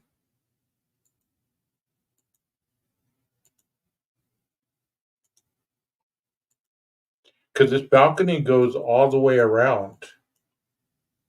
It goes all the way down. And it stops right here. So if the dog, because in other pictures, there's a dog bed right here in this corner. In other pictures that I've seen, there's a dog bed on this corner. So if the dog is over here because it hears what's going on in here, the blind could have been up. She walks over here and peeps in there and she sees what's going on and she runs back in, the dog follows her. She leaves the dog in her room and then goes on into Maddie's room to help her. I know that's far fetched, but you know, you just never know.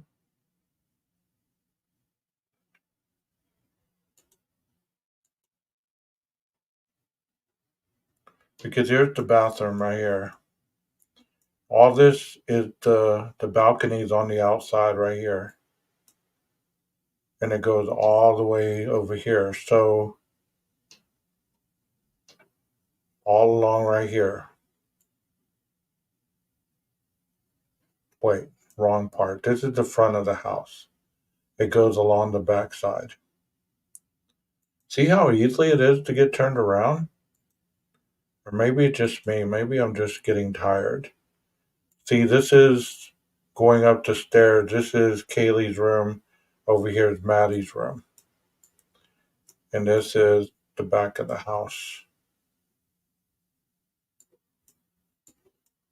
This is the front. Because there's the living room. There's Dylan's room. There's the stairs. And y'all didn't see a bit of that, did you? Good grief. Oh my goodness. I think I'm getting tired. Okay, there's the picture.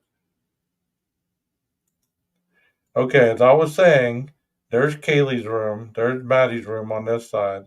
This is the front of the house. There's the living room. There's Dylan's room. You come up these stairs, you make a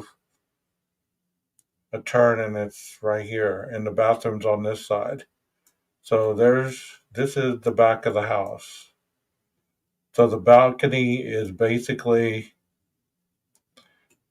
against this wall all the way down.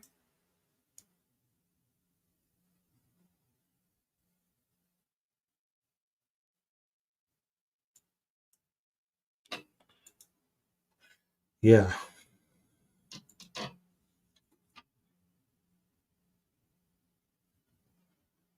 Yeah. That's probably why it was so brutal.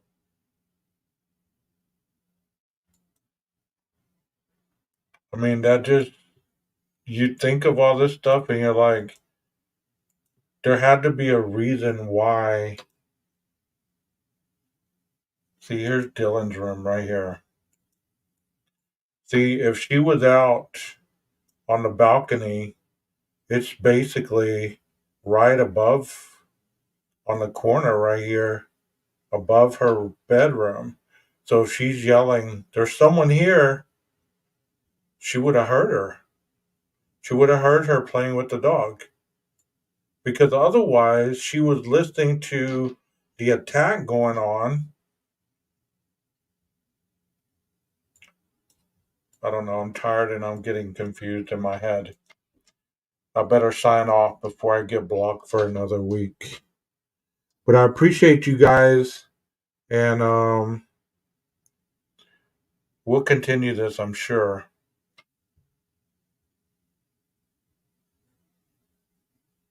Yeah, pretty much. It could have been that.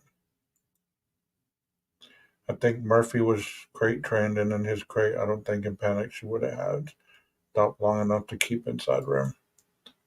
Yeah, I'm just throwing stuff out there. Hey, I have something.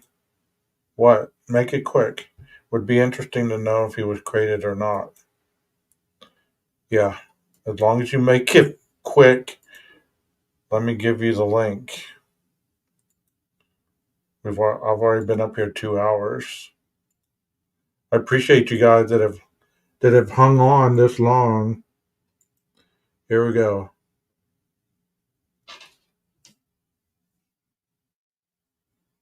It's not even really that late. I don't know why I'm so tired all of a sudden.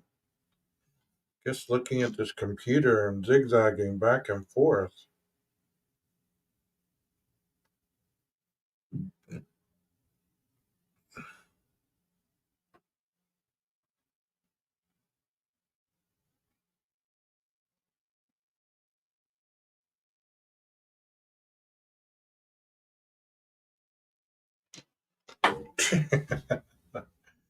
Oh my. You're asking for trouble, you realize that, right? I know. Are we gonna be up to 4 a.m.? Oh, I hope not. I gotta work in the morning, bro. Oh, that's all right. You don't need sleep. Yeah. Sleep is for suckers. No, We're not leaving yet, Stevie. Hang on. Let's see what Jeff has. No, I thought this was kind of interesting. I just found this. You know the comment that Xana posted at 4:12 a.m. is never forget the foundation in the bathtub. Yeah. And my understanding from someone was that they were referring to makeup foundation they spilled in the bathtub, like one of their mother's makeup foundation spilled all over the bathtub. So when I was looking for Murphy the dog video and Maddie in my, because I got a bunch of I got this app that downloads an entire account of TikTok videos. So I'm following Maddie, so I've got all her videos from TikTok are in this one place. But I looked at the one for Xana, or not for Xana. I looked in the one for the girl whose TikTok Maddie commented on, which to this point I haven't said her name because I don't want to dox her. If I found out a certain way, you all can find out a certain way. I just don't feel it's right to say it. But so I found this video of, it looks like Xana when she's much younger, and she's doing makeup with her friend behind her, but her friend's arms are going through her shirt. So her friends are it's her friend's arms, but it's Xana. But the fact that they're messing around doing makeup videos at a young age makes me think, okay, maybe there really is truth to that story that I was told, that that's the explanation for never forget the foundation in the bathtub. So I thought it might be. I actually haven't even watched it with the sound, so I don't know if we watch it together. Yeah, go ahead. I just thought it was very interesting because it seems to jive with I'm getting a different message than I usually get. That's what I enjoy, is whenever you find things that are unable to be perverted in another way. They're genuine, and you can only see it for one way. You know what I mean? It's like right. You can't make it mean something else. And the thing is, too, I've always thought that, even though I don't really have a great way to verify that the foundation in the bathtub, that is truly what it's referring to, the person, this friend of hers who she commented that on, will surely know, would be able to verify to police. They'd be like, what is she talking about? Never forget the foundation in the bathtub. Her friend would be able to say, I know exactly what she's talking about. Right. And if this is one video of them playing around with makeup and being silly with makeup, it seems like possible to spill makeup, right? It makes sense. But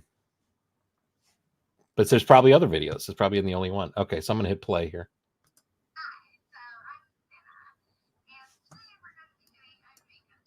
Turn it up. I don't think I can turn it up any.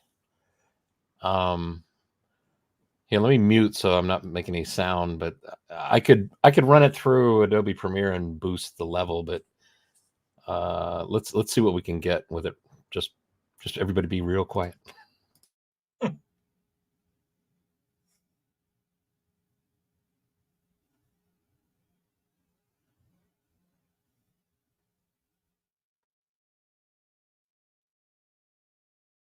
Gosh, she is young. How old was she? I You're don't know if there's muted. a way to tell. You muted yourself, so we couldn't hear it. Oh, did that mute the Xana Yeah. video too? Oh, I didn't know it would mute. I thought it would just mute my mic. No. There's a little note on here. It said, just found this video on my old camera of Xana and I doing the no arm makeup challenge. I think about her every day. I heard someone recently that apparently talked to a family member about what happened. Correct. It was even more chilling than I thought previously. But doesn't this also brings to my mind, if this is the kind of thing they did with makeup with the no arm challenge, I mean, it's a very clumsy thing where you could accidentally spill something. Yeah. I don't know. I mean, they could have been grabbing the makeup from the counter and dropped it in the tub. I mean, that's my understanding, is that the makeup foundation spilled all over the tub. That's what my friend said, that, that's what I'm trying to make this bigger so it fills the screen more. But it doesn't do it.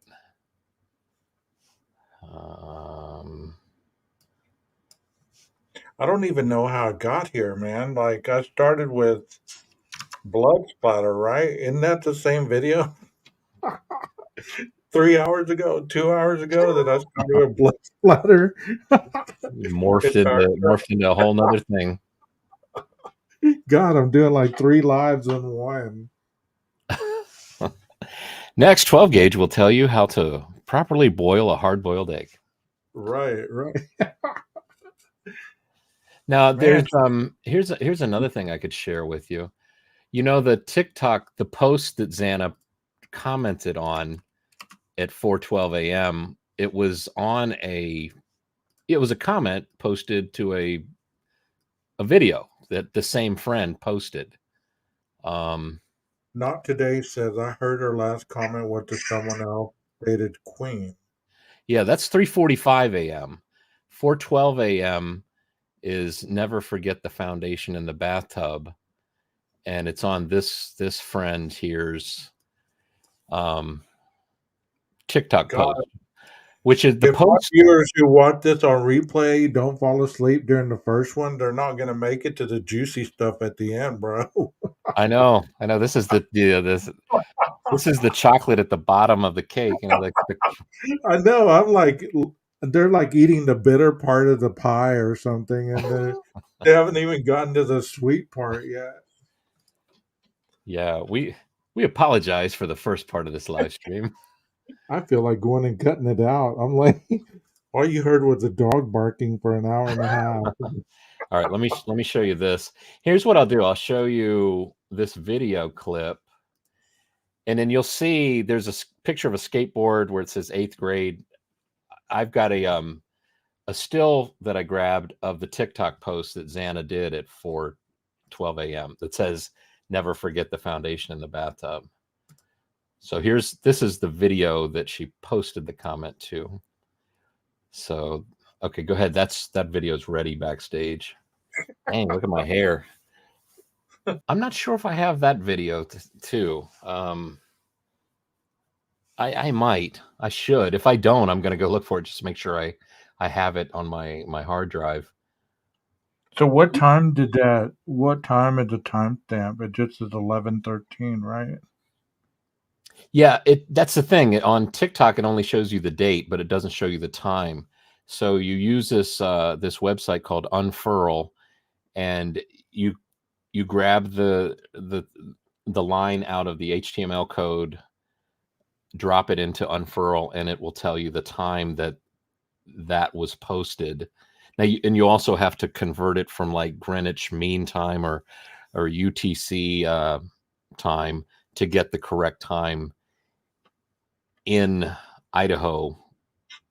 At that, it's tricky because you have to get the correct time in Idaho that time of the year, because it's, when I was messing with it, I was more understanding the time differences. Right now, I don't remember. I just know it was pretty confusing. I think I might have a screen grab of the unfurl screen, but it's not. I don't think it's on my hard drive. It might be my screen grabs. But it basically breaks down it, and it just shows you a time. Yeah, no analytics right now. Let's just stick to the basics. But yeah, I mean it's so. But I mean this 412. Let me go back to the other one.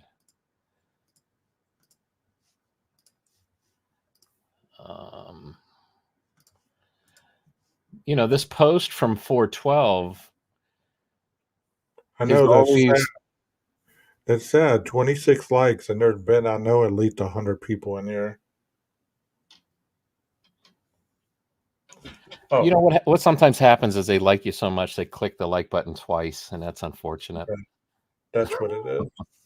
That could be right. So it says. So what did she say right there? It says it's kind of little, something about the foundation in the bathtub. Yeah, she says never forget the foundation in the bathtub. So that's the girl that commented after that? No, I don't know who the girl. I mean, the girl that comments after that looks like she's named Ariana, but I don't.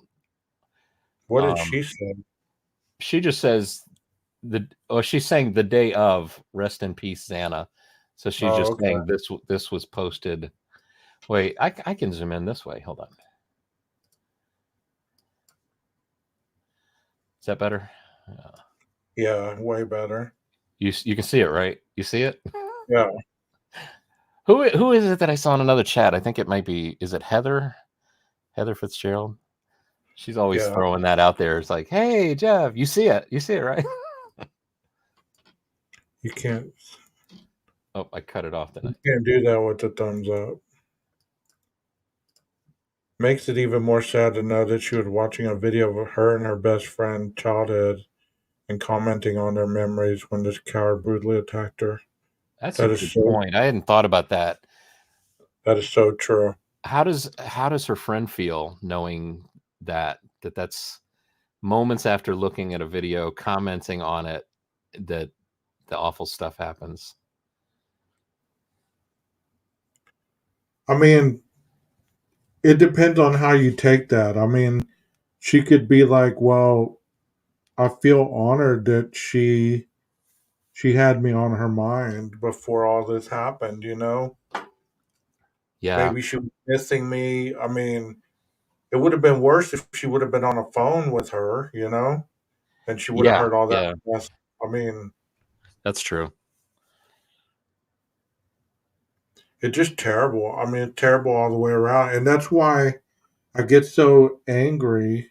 Not really angry. I get opinionated when people start to joke about this whole case and they start to throw little feelers out there as if there's no case. So these 4 people lost their lives and there's no case because there's no evidence that you don't believe in? Right. So how in the world does that make sense? Well, I mean, I guess some can be convinced that law enforcement are all Barney Fife. They're only allowed to hold one bullet and they have to keep it in their shirt pocket because Andy said so, Well, like I was saying earlier, I believe that many people don't understand the process of investigation. I believe that they think that Blaker and Payne were the ones that were doing all the investigating. They had their nose in all the investigation, which is not true when it comes down to an investigation. You have so many people investigating that report to different supervisors, and you might not the information in front of you unless you go looking for it. Yeah, and things are moving and changing and evolving in real time. And then, everybody, we come along after the fact and we're saying, oh, well, why didn't you do this? Why didn't you do that? It's almost like when I show a video that I've spent like 3 days editing, and then nobody has an appreciation for it. Started as a blank canvas, and then it Right. evolved into like, let me try this font. No, let me try this font. And before you know it, now, hours and days later, you've got a finished video. And then you get somebody says, why didn't you just do this? It's like, Right. Yeah, it's I wanted to discuss this with you the other day. We never got a chance to because I had to cut my video short. Um, Let me pull this up right quick. I can feel an all-nighter coming on right now. no, you don't. Remember you and I had discussed this layout at one point, and you could turn the lights off and on where it was dark in this little area. All you saw was the good vibes sign. Right. I don't know, something about this whole thing. I believe with everything in my being that Bethany was along this staircase, either Yeah, but why watching though? Why do you believe Bethany was even out of her room at all? curiosity. Curiosity. Because think about all the noises you potentially could have heard. Maybe she heard things that Dylan didn't hear because But her room is directly under Dylan's, right? So she's not the closest she it's is. right here. It's right here in the living room area. This is her room Yeah. under the living room. So she would be closer to Xana's room, and Dylan would be closer to Kaylee and Maddie's room. The Yeah, reason so I maybe believe maybe she could hear something. Maybe she'd hear it, and then she'd come up, and that would probably be right about the time he's exiting. right. Because that's the other thing. So 412, Xana is TikToking or making commenting on that post. The PCA says 417 is when there's a sound heard, right? A thud or something. Mm-hmm. And that's probably the moment, they're being killed in that room, and then he's leaving. So if she heard something, yeah, maybe a minute later, she's like leaving her room and possibly coming up the stairs to Or see even what's if going she on. didn't come up the stairs, you could be standing right here and be listening to everything and still be protected in your mind. Right. You're protected by the stairs. They still have to come down the stairs, and you can run out the front door if you need to. I mean, I'd feel safer being out of my room closer to the front door than I would be trapped in the room. Yeah. But if she was standing right here, she could see any silhouette of anything right here on the wall without having to actually climb the stairs because this sign would have been on and it would have illuminated this portion. She could have seen the silhouette. I don't know. I just don't believe she was in her room. I don't know why I believe that. I don't have any factual information about why I believe that. I just believe that it makes more sense to me that if I heard things going on in the house that I wasn't secure about, I'd be out here ready to run out the front door rather than be in a trapped room down here all by myself. Right. Of course, she could have been asleep though and not heard anything. I mean, maybe it's could it be because of the thought that Ann Taylor says they believe she has exculpatory evidence, which I don't know. Can you say that? And maybe she truly believes it, but have that be completely false? Yeah. Is it a safe bet to also to say it's like, okay, well, police have clearly interviewed Dylan, but we see nothing from Bethany. Okay, we can go with Bethany that we believe Bethany knows something because she said nothing. So See, she would have, right here, Stevie says, I've heard it said she possibly came up and saw him from behind outside the sliding glass doors leaving, and that's when she saw a naked man, which makes sense if the killer stripped. Yeah, no, that's true. That's true. Yeah, if he stripped down at the right at the back door, and then maybe goes past that kitchen window, or maybe that's the thing. Maybe she saw him. Thing is if she saw him undressing and could identify him, um, maybe she can identify other bushy things. But if he went that far, I don't know. I'm sorry. I would believe that if he was undressing, he probably left his briefs on. Yeah, There would be no need to take those off. right. I mean, possibly he had t-shirt and shorts under as well, maybe. So tank top, something. Not Today said if this was a random perp that targeted one or more, wouldn't they want to take their time and enjoy the kill? Why in and out so fast? Hey, mind the monsters. I wanted to say hello. I said hello, mom, and people are brought. Your mother's in here? No, she's not in was here. it the enjoyment of it? Is it more like an arsonist? I mean, as an arsonist, I think is probably going to do their work quick and then try to get out of there, and then might enjoy watching from across the street or watching the news stories and seeing their handiwork. I don't know. I mean, the thing is, you want to come up, Mom? Come on, Mom. Come on, Mom. Come on up to the panel. Good night, Rondi. Here's the link. Have a discussion with us for a little bit. Good night, Rondi. Good night, sweetheart. How's that song go? I don't know. I've never heard it in that octave. It's isn't it an Elvis song? No. Good night.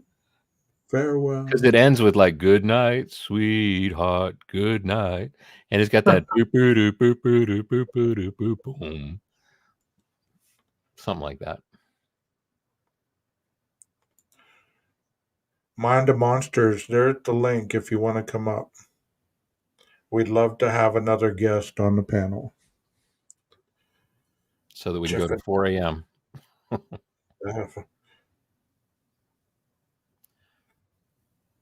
Well, another thing too, I was thinking, so they said that the DoorDash is just somewhere around 4 a.m. So somebody commented on on the live that's still going on. They said, why did I watch that? I kept telling myself it's CSI. No way I could do that. It's amazing what job people are willing to do. You haven't gotten to the good part yet. Keep watching. Oak Ridge Boys. That's what Paula says. Yeah. I think no matter the intent, eventually the cop will come and you don't want to be there. I mean, I've heard multiple stories as well, and I don't want to be one of those guys that say they said this or I heard from this, but throughout the years you hear a lot of different chatters, you hear a lot of different people talking. And there's been numerous individuals that have stated that they believe that Bethany wasn't even there. That's why the front door was open that morning, was because she came in and left the front door open. What sense that makes, I have no clue. Yeah, I don't know about I mean, they've got a nice fancy door lock with a number pad on it. I mean, would you? Hey, Rebecca. Also, too, where did I hear? I heard, was it an interview with somebody that was saying that they never really, that number lock on the door pad on the front door was not like, it was like deactivated during the day, and I can't remember. I don't want to put any false information out, but this girl was in an interview saying that the code wasn't always being used. Yeah, I remember hearing that also. Well, here's the stairwell. I might have that video. I think I remember this when is the stairwell, and here's the front door right here. So if this was the same kind of mechanism, you just flip it down. I mean, the wind could have blown it open. Maybe it wasn't shut all the way. It was windy that night, right? Isn't that what they say? Windy, cloudy, and overcast. Yeah, there was ice fog, cloudy, well, I don't know, overcast. I mean, we never know if somebody could have came in from what 4:20 to noon. Somebody could have walked in thinking there was something going on in this house, like partying or whatever. I'm gonna walk in. Maybe they found the bodies and walked out and left the front door open. I mean, there's multiple things that could have happened. But people's minds don't go to those places. They just stay fixated on one one little road. What's your opinion on how Ellie knew exact model of the K bar? There are 100 plus fixed blade models, many which could have fit the sheaths, which is sold separately. This is for you, Jeff. This was a question that was asked earlier. I really couldn't answer it. I think it's because of the distinct. I can show you the distinct. What's on the sheath? I mean, here you go. It kind of tells you what it is just based on what's printed on the sheath. But I guess she's asking, could other K-bar knives with different, you know how there's a lot of different K-bars with different handles and different blade lengths. How Yeah, do but I they know? think I don't. Well, I don't know. I know they do sell a bunch of different knives, but when I was looking to buy this one, I mean, they come in different lengths. This one I think is a 7-inch K bar, and I think there was maybe a 5. I think the 7 might be the longest one, but I don't remember seeing any other sheath that looked like this. Okay. This was but you can go to, I think it's just kbar.com, and actually they're very nice people too. I talked to a I don't know, a salesperson, but a person who answered the phone, because remember when everybody was talking about this button on the, that it's made of brass and the DNA can't survive on it. So I asked the woman about it, and she did say that, this is covered in an enamel, the button snap. Now, she didn't go so far as to, like, I wish she would have, like, played along and, like, hey, answer some questions about the case. So how about blood? How long does blood and DNA? But she just, Right. all she could tell me was that it's an enamel. It's something. What was it called? There's a name for the enamel too. I might have that stored. Texas said that sheath isn't universal. So I guess it's strictly to the knife, that whatever size knife Well, it goes would in. make sense too, because remember, Tom Van. Tom Van is the one who told me, he's a Marine. He trained that to use that the butt end of the knife is also a hammer as a tool for hammering nails and Right. for crushing skulls or cracking skulls. Maybe She's that is asking, she's asking if you bought the sheath separately or if it came with it. no. It comes together. It comes in Powder coated. Was in a it box. powder coated? Is it what coated? Powder. No, I don't think it's powder coated. No, it's just sitting in a I box. think what they do before they ship them, I think they dip them in some kind of, where they don't rust, some kind of oil. That's funny. I was a person who called it Pete and brought up the coating on the button, which gave him content for months. Good job. Yeah, and then there was that dude that showed his green notebook on an infrared camera and turned white. What a dumbass that guy was. Is it possible they actually found a knife at a later time and haven't released that info to the public, or do you think that's not probable? Well, anything probable. I mean, because when you looked at the stuff that they found at Koberger's parents' house, number one, it just said knife. It didn't say K-bar. It didn't say, but they went into detail on the rest of the stuff that they found. So it makes you wonder.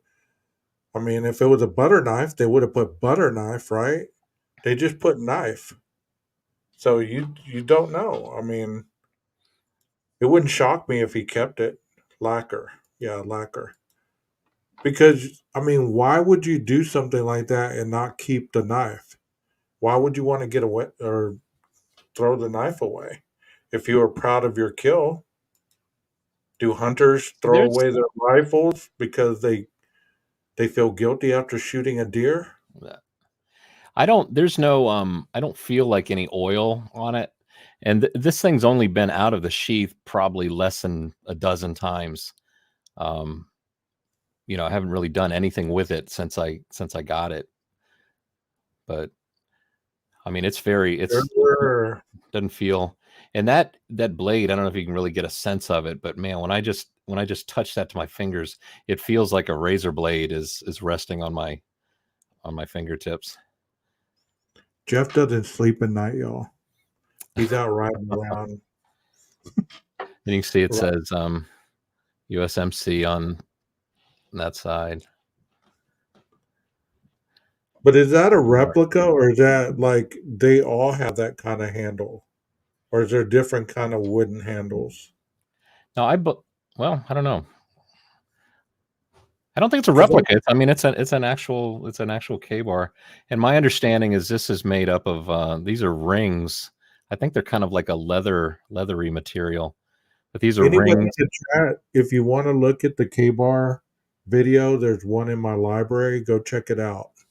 It goes into the K-bar manufacturing of the knives, and they tell different variations and how the knives are formed, and they even I even put a video demonstration on how tough the knife is.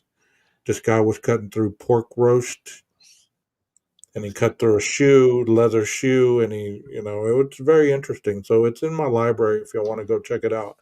It does have a K-bar knife on the first, what do you call that? The thumbnail. It's a K-bar knife. I don't know if you can get a sense of that metal. See the metal edge, the silver edge on both sides. I mean, that is shaved down, to pretty sharp edge. Here's something that's never been asked, Jeff. I have a question for you. Just you showing that to me brought this question to my head. Do you believe that the perpetrator could have customized the knife? Is there any way to customize that knife to make it more brutal? I mean, you have it in your hand. You have it in your hand, so that's why I asked you. Yeah, no, I mean, I think it's like feels like it's balanced. It's where's the balance point? It's like. But what I'm saying is, could you sharpen the other side of the knife? I don't know. I mean, I don't know too much about knives and how they cut and everything, but I mean, it seems like this thing is. Oh, you mean like sharpen the top edge too, maybe, or? Yeah. I don't know. See, the top edge has got a thickness, and I think this probably gives it strength so it doesn't break. But you can see how thick that is in comparison to the other side that's just a sharp blade. I know who you're talking about, Stevie. That's what I was wondering if it was customized. That's why it had different types of puncture wounds. Yeah, I know who Stevie B is talking about too. What was it again? Fizzle? Twizzle. But I mean, the other thing too is this thing, like, it fits in your hand just like that. I imagine, like, again, I'm no knife expert, but if you're stabbing this way, if you want to use it as a hammer, all you got to do is go like that. So, I mean, my theory for a while has been based on thinking about how Ted Bundy went into that sorority, knocked his victims unconscious first. Even Willie, it said in a chat, he's like, well, I could understand, like, if they were drugged and then So okay, so so then I was thinking to myself, so what you're saying, if they're unconscious, you can see how this could have been done. So what's to say you go in there, and if you forget nothing else, the one thing you remember is like hit them with this side first in the head, knock them unconscious, then use this side, step out of the way so you don't get any stuff on you, and on to the next. And you know, that's assuming that Well, he's that makes wanting to sense. do multiple. Maybe he only wanted to do one person, didn't even intend to do. Well, Maybe this wasn't even intended to be used. I'm just thinking if you're gonna do a criminal act like that, I'm thinking on myself. If I was gonna do that, I would want to make sure that my knife was either efficient enough to go through four people because he was a fish filleter, so he has to have some kind of history of how a knife dulls, right? So could he have probably customized that knife so he could get the best benefit from it, like in case it broke off, in case it dulled really quickly. I mean, there's different things that I'm thinking about right now, and I know why I'm thinking it because it's getting later. But that's when my mind really opens up. I don't believe. That'd be a good question maybe for Tom Van, because I mean, if he's as a Marine, you're trained to use the same exact knife, and who knows? Yeah, maybe there's methods that they would or stuff that they would do to make it either stronger or more deadly. I don't know. I mean, it seems pretty deadly just the way it is. Of course, of course.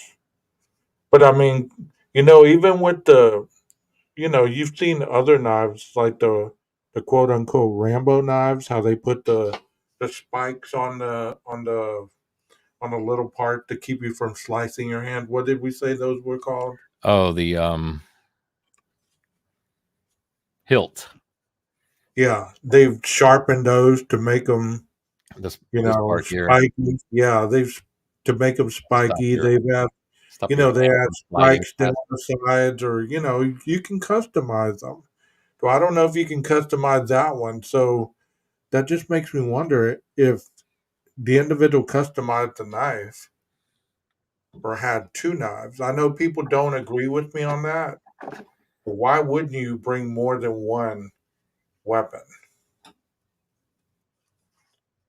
I've heard even a taser. I like your hammer explanation. That does make a lot of sense. A taser does the Mhm. same thing. Yeah, although I've seen some videos of people being tased, and when they get tased, don't they like kind of scream out? They're like, that kind of thing. You can use that as a sound effect if you want. Put the knife down, Jeff, Sound like before you sponge. jerk around like Sound that. like SpongeBob. Yeah, no, I'm just holding the sheath. I've got the knife put away. I wanted to show though, because my opinion about the sheath, I've heard a lot of people say, well, why wasn't it on the belt or something? But I mean, you can see how flimsy this is. So you imagine your belt's going through here, and then where this goes, it's like okay, so do you feel safe in the middle of the night? This is flopping around, and you're trying to get this back in quickly, don't you think that the chances of stabbing yourself are increased when you've got this on your belt at your side, you're having to twist and go that way? I mean, it seems to me like you bring this and you bring this, you do what you got to do with this, and then you just put it back in and you're ready to go. Yeah. It makes total sense to me. I wouldn't think. The other thing too is like if the thought is I got these coveralls on, one zipper up the front. If I have a belt on as well, that's just going to slow me down when I'm stripping down, putting all this bloody stuff in a plastic bin or tarp, or what's the third Shower option? There you go, shower curtain. Man, I got so much grief for this shower curtain theory. Just No, but theory. you made an interesting point last night with the bucket. Because where would you put the knife so you didn't puncture anything? I mean, if you didn't have the sheath, Right. where the hell did he put it while he was stripping down? Did he wrap it up in the bloody clothes? Did he put it in the hoodie? stick it in the pocket. What did he do? Because it's going to rip something open. Right. Yeah, that's why I think a plastic bin is a better option than anything that a knife could cut through, like a tarp or a shower curtain, even a backpack. I know I've heard some people say maybe he had a backpack. But I think the thing is, a plastic bin, as you're stripping down, you can I think you can control the mess factor by just getting it all inside the bin. I don't know, when people ask, like, how did he not have anything in his car? It's like, well, if he did use a bin and put it in the trunk and had put a lid on it, I mean, by the time he came around to the driver's side door, is there a chance that maybe he's got a little blood on his face and that's it? I mean, he's removed his gloves. They're all in the plastic bin, the pants or the coveralls, shoes, the knife, the mask. If he's wearing I don't know if he's wearing a hat. I mean, you just never know. You just never know. And I mean, after a while, we just keep adding to it and adding to it. We're making this guy sound like a super killer sometimes, I think too, aren't you just kind of, you are kind of just moving fast and trying to get out of there. Yeah. I mean, no matter how much you've rehearsed it or practiced it, I mean, you're just, I think that's why mistakes get made. I think, I mean, like when I think about the DNA getting under this snap, like, I mean, when I open this, my fingers touching it, I'm interacting with the button snap when I close it. So what's not to say he's practicing at home? He's with this, we're not wearing gloves, and he gets it inside the button snap. And then now it's okay. Now it's time to start getting all my gear ready that I'm going to take. And he's got this. And I picture myself the way I do. I put my video equipment on the bed so I can see it all, my camera, my tripod, my lights. And you could still forget things. I get there, it's like, oh, my memory cards. I can't believe I looked at it all, but I forgot my memory cards. Same kind of thing I think can happen with this. It's like, okay, I got my gear. Now, I don't do this with my video gear, but with this kind of a situation, okay, I got to be sure I clean everything I'm going to be taking with me, to make sure there's no evidence that points towards me. And I think it's possible to have forgotten that there's evidence that points to you under that button snap. And then you get there, you open it, and now you've got gloves on, but it's still up under there. So I mean, that's my theory. There was a gun knife show the weekend before, and those are harder to trace than if you ordered it on Amazon.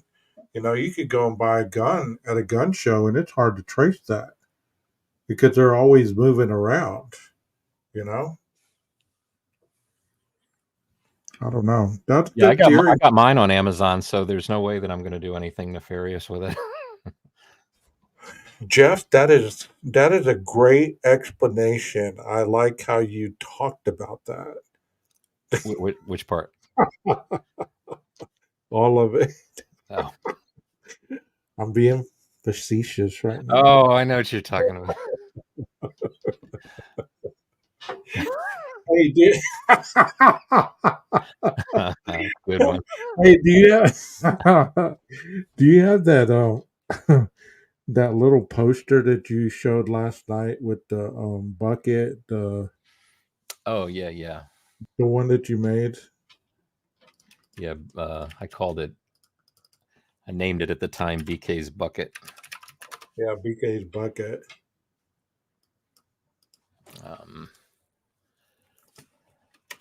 Actually, you know what? I could show you the iterations. They created. Here's what it started out as. Come on. I mean, he went in with a box of crayons, some highlighters, and he grabbed the first knife he saw off the counter.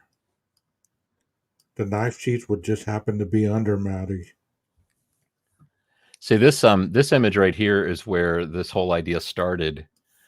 And I remember we were the chat was talking about things. I think Detective John was saying maybe even add like a cinder block, because if it's in a bucket and you're trying to get rid of it, maybe you put a cinder block in it, throw it in the river, and so it's not found. And then I'll show you. Here's what it ended up becoming. All right, here's the other one. Boom, boom. Okay, here's the final one that I had done. Gloves, mask, shoes, knife, concrete, bucket, shower curtain. Yeah, and at the time, you had all that in the bucket. Why would you need the shower curtain to line the? Yeah, I think that actually the shower. I mean, my thinking about the shower curtain was always that maybe he placed that shower curtain on the ground by the trunk, or maybe he dropped it on the ground outside the sliding glass door with intent to step onto it, wrap everything up in it. The thing is, I mean, if he threw it down at the back of the trunk, if there were any witnesses that walking by, I mean, they might have thought that was weird, but it's. But can I ask you a question, Jeff, just directly? I mean, with all this stuff that's going on, with everything that was going on that night, don't you think he was a little panicky? Like, the anxiety would have been through the roof. I mean, he just left his house. There was a crime scene there across the street. He's thinking, good God, of all the nights. Then he finally makes it out of there. He gets over here, and I'm sure he passed some stuff that made him wonder if this is a good night. And then, his anxiety has to be getting the best of him going into that house. I can't imagine he's calm as a cucumber, committing the crime, stripping it down, putting everything neatly in a bucket. I mean, I'm not making fun of your theory or anything. It could very well, any of this could have happened. But he's in a hurry. This crime was a specific timed crime. It wasn't like, well, he killed these two people, then waited for 30 minutes and then went and killed the other two, which sometimes does happen, So he was in and out. So if you're going with that much anxiety and that much ferociousness, how is the knife sheath the only thing he forgot? Well, I'm thinking because I hear a lot of people talk about how they say it was so busy that night. But one of the things I did, I looked at the video, the Linda Lane video from 1 a.m. to 4:20, just to see how many vehicles actually I see in motion on that camera, that I actually see the vehicles. I know there's possibility of vehicles off to the right, maybe their headlights cast that way, but I only wanted to document how many vehicles are actually in motion, and I see them from 1 a.m. to 4:20. There's 7 vehicles moving. 5 of them are what we believe are the Elantra going around. The other 2 is just one that was way off to the left. I think it kind of drove and went around the Queen Road apartment building. Another one came up from behind the Queen Road apartment building and parked in that first parking space at the far left of the fence. That's it. So there's only 7 vehicles from 1 a.m. to 4:20. And, if those 5 passes that he did was just to kind of check out and gauge, hey, Gage, see how I worked that in there? Gauge the how much activity was going on. Because all the stuff that we're hearing, I mean, I know a lot of people listen to that Linda Lane footage and say, oh, I think this is coming from inside the house. We can hear what's going on during the murders and stuff. I think that's coming from like the 2 balconies right directly above the camera, maybe some of the apartments across the way.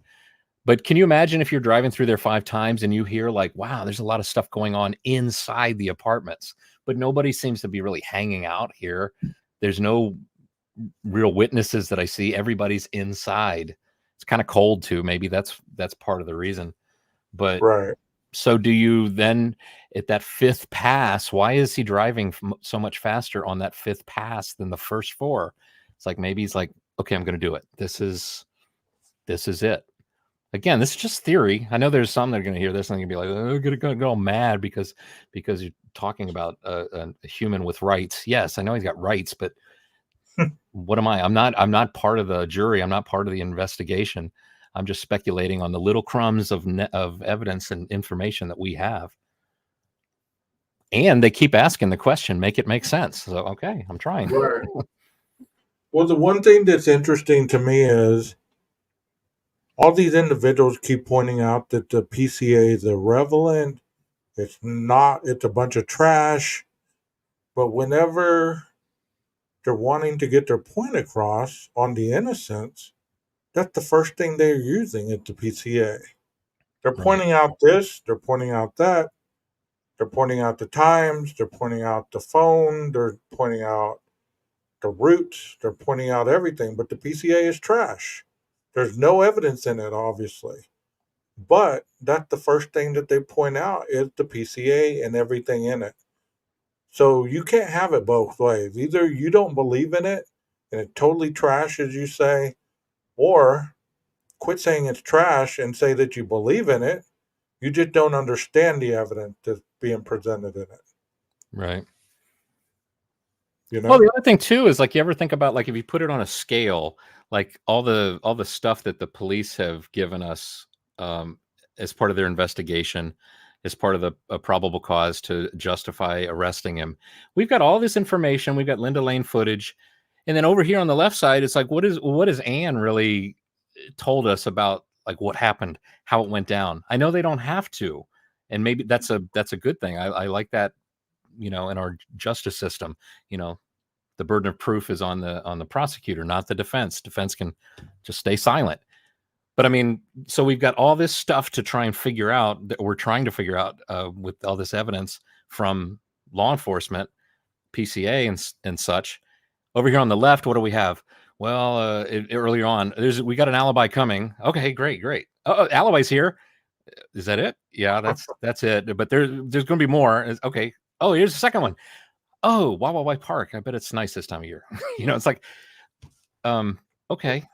So when you're trying to figure out what could have possibly happened, it's all speculation, but it just seems like, okay, we'll put it all out on a table. And like, gosh, that's a lot of evidence that sure points to that law enforcement, I think, has the right guy. Well, I mean, because to try and talk me out or to try and change my mind, what do they tend to do?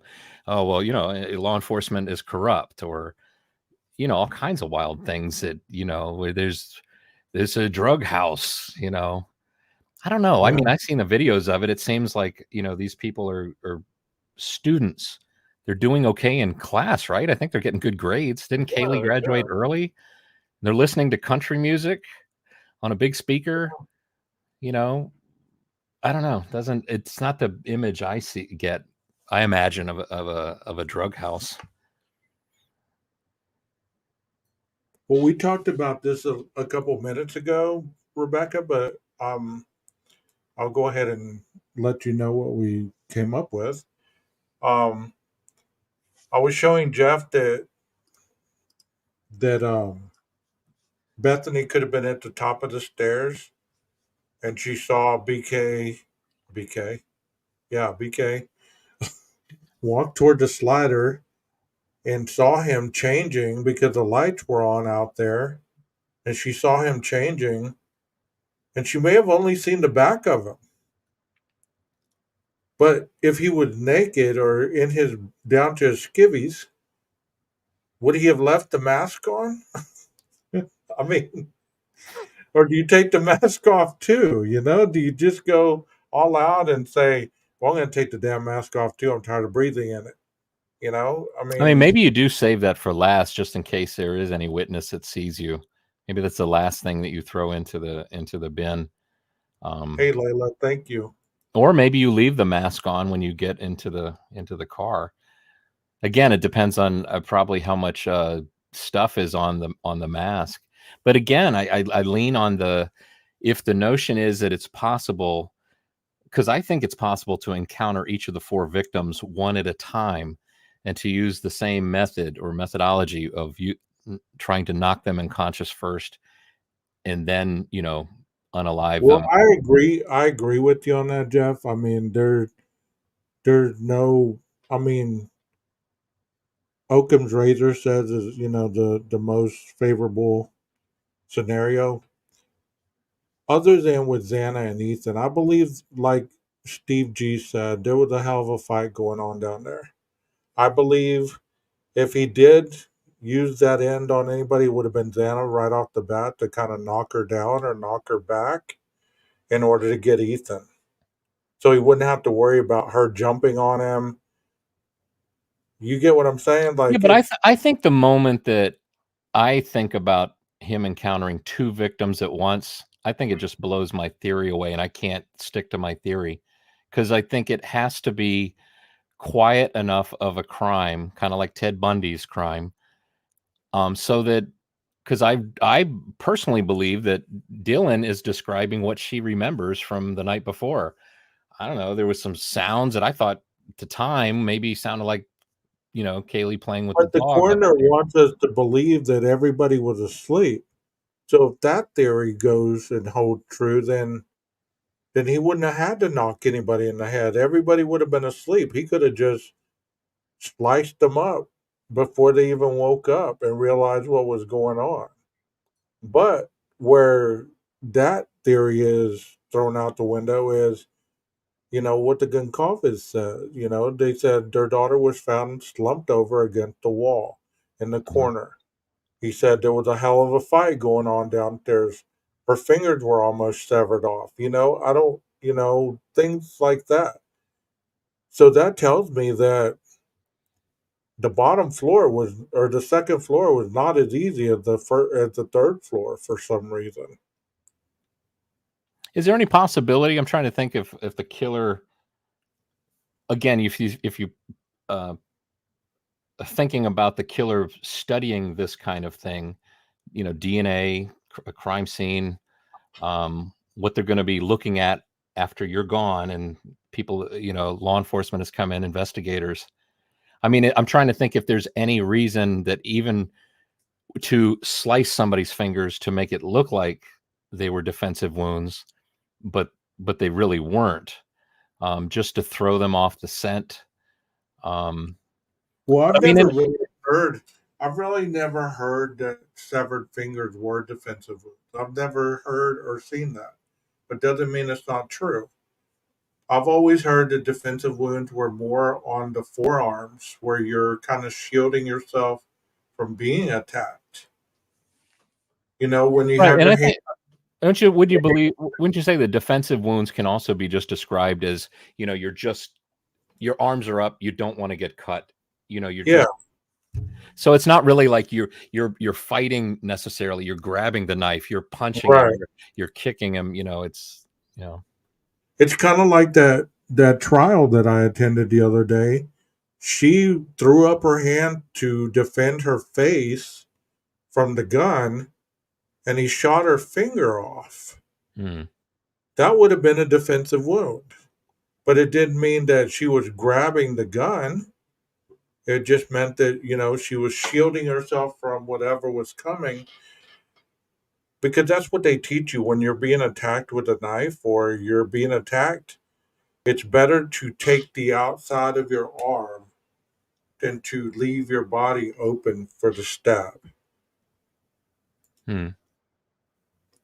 I always believed the target was Maddie, but now I'm wondering if it was Kaylee because he hasn't returned any of her laptops or her phone, or all of victim tech was returned to their families. That's a good point. Although I wonder. I mean, I've always thought it was Maddie was the target because her window is so clearly seen from the back parking lot. I mean, like any pervert or any stalker or any killer in this case could just get such a glimpse of what's in Maddie's window. The thing is, I mean, Kaylee at the grub truck was doing a lot of stuff on her phone. Maybe she just had. There's just more, digital documentation of that night from Kaylee. I don't remember seeing Maddie ever really on a phone at all or doing anything. And Maddie definitely seemed a little more tipsy than Kaylee. So maybe there was no computer or phone use by Maddie, that night at all. Well, except I know they were trying to get in touch with Jack D. So I don't know, was that all from just one phone or was that Maddie's phone So as did well? Kaylee grab Maddie's phone and use it possibly, and Maddie was passed out? I mean, possibly. I mean, maybe if she can't seem to get in touch with Jack D by text, maybe you try somebody else's phone. So Of if you course. think Jack is not answering the call because it's you for some reason, but maybe Or would did answer. he block your number so you're gonna call from your friend's phone, right? Yeah.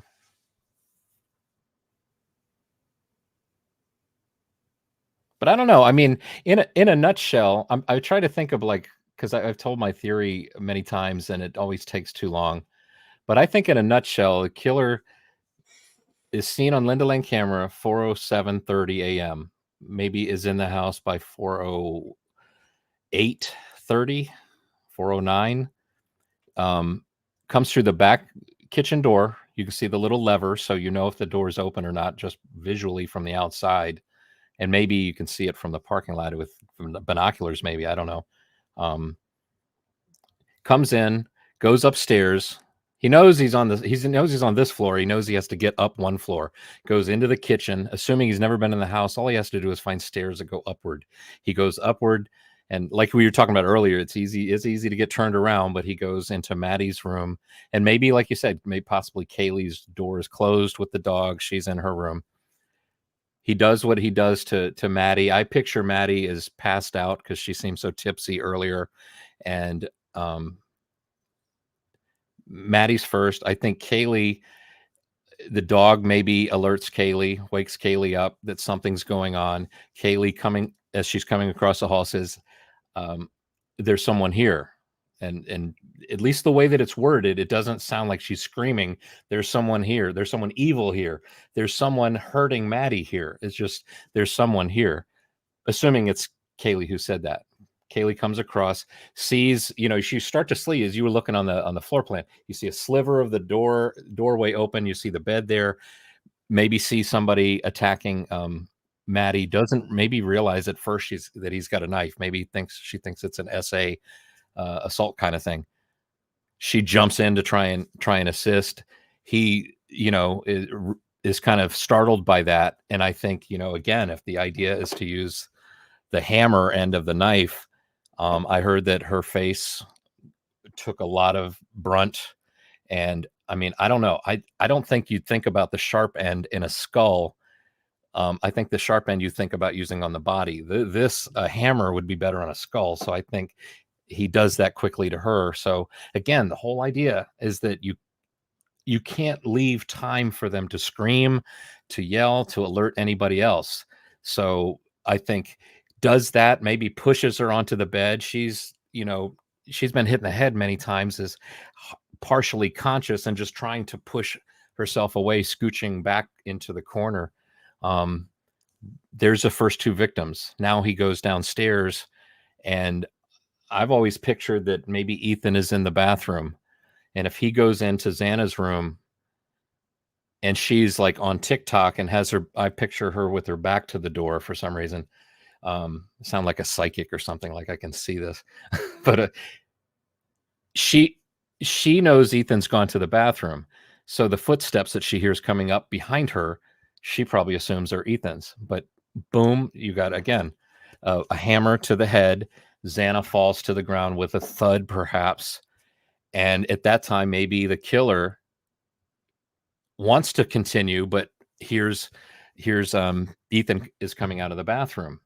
Now maybe I watched too much Pulp Fiction and it's like John Travolta, Maybe so.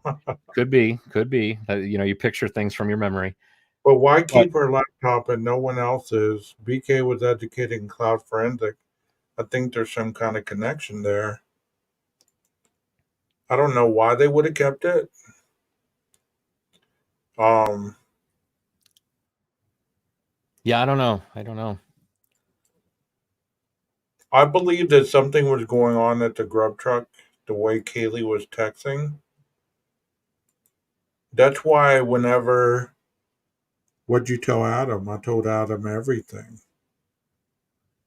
I wonder if there's any more to that conversation that they didn't leak out. Maybe they cut. There's more to that conversation.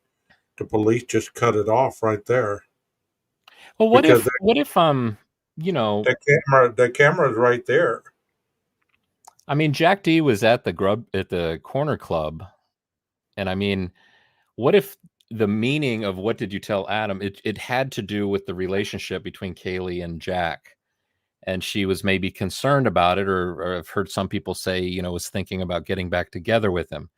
What if Jack had texted her something after they got to the grub truck? And I mean, would you be excited if you lost a relationship that you cherished for so long, and then you got a text and it's kind of in the moment, it sounds like, oh my gosh, we could get back together. Maybe that's Well, who why she's. wouldn't he have answered when she called those many But then, times? so she's texting and she's like excited. Hey, we just getting the food. The ride's here. I'll text you when we get back. And then, if he fell asleep, and then now she's like, oh, come on, we were just texting, from the grub truck. Why aren't you answering now? We were just talking. I mean, I don't know. Actually, that's I just an mean, idea that came to me that's now. an innocent point of view. It really is. I mean, that takes all the nefariousness out of it, and it's not very popular, but it is logical, Jeff. It really is. I mean, and I'm not making fun of it either. I'm not. I'm agreeing with you because sometimes the most obvious answers, the most innocent answers, are going to be the most logical and real answers to this case. The Occam's razor approach, right? Yeah, because I mean, when you start adding in all this other stuff, like I've added in tonight, I've added multiple rabbit holes. Not intending to, but when you get talking about it, kind of like what I was saying about the K-bar knife, could it have been customized? I've never heard that, so I thought about that. And I'm like, could it have been customized where it would have lasted longer? Where it would have been reinforced. You Right, know, right. um, could there have been two blades on the knife? You just never know. I mean, it could have been customized. It Yeah. just we just never know, and that's the awfulness of this whole thing is four people lost their lives, and I just hope and pray that the right person is in jail right now because I if mean, he's I not, try and think four about what it people, must have been like for the officers. That, when you first get there, it is a blank canvas, like of what happened here. You've got to piece it together and figure it out. And then with each little piece, I mean, like how do you tell when you're looking in there, like, well, who was first, who was second, who was third, who was fourth? right? The interview with Dylan where she sees the direction that, you know, I guess well, no. Yeah, we are kind of assuming the direction that the killer is taking is coming from Xana's room to the kitchen, heading towards the back sliding glass door.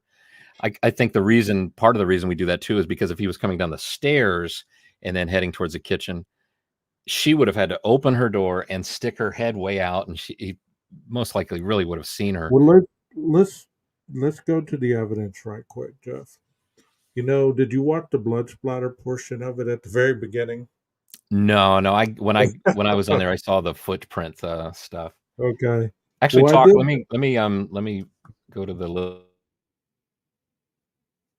I did the blood splatter, and I was just thinking about this. If he was coming out of Xana's room and there was as much blood as was reported, could there possibly been some blood splatter following him out of the room? Not splatter, but dots, like what they called them. I can't even think right now. It's so late in my head.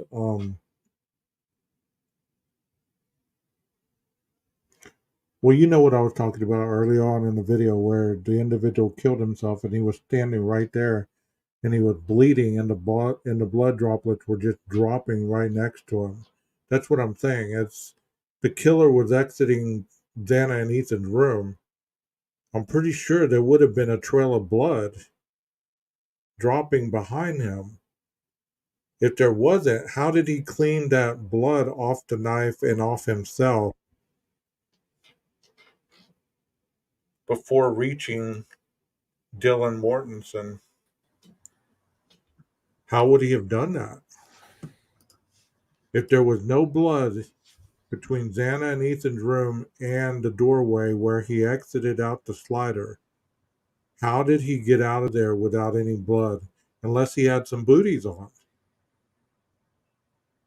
That would explain no footprints, but I don't see how you could have that bloody of a crime scene and not have any droplets of blood drip off of you onto the hardwood floor or anywhere. Yeah, no, good question. I don't know.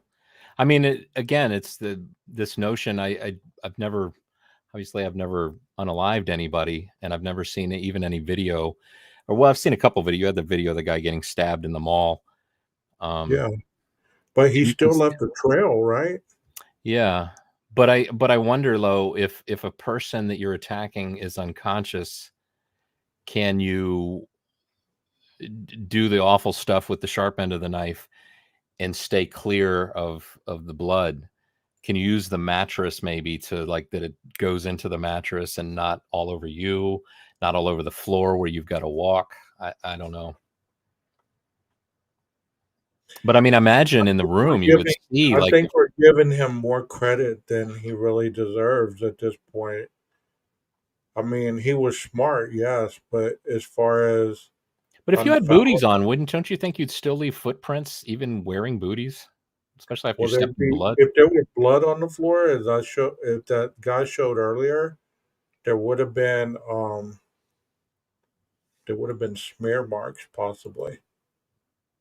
You showed your K bar, so I have to show mine. Mine's a little bigger.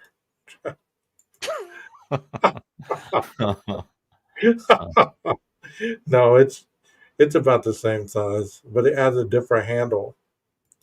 Do y'all see that, guys? The handle different. It's a metal handle, but it's the same type of consistency. But the sheath on this one is not a leather sheath. It's kind of like a cloth Does that price sheath. sticker on it say $11.95? Is that just a $12 knife? Yeah, yours might be bigger, but I paid more than $11.95.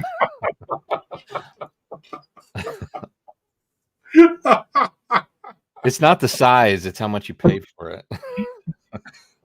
I think I got this one at Goodwill, bro. That's a Goodwill knife. That makes sense. No, That's actually, about a Goodwill price.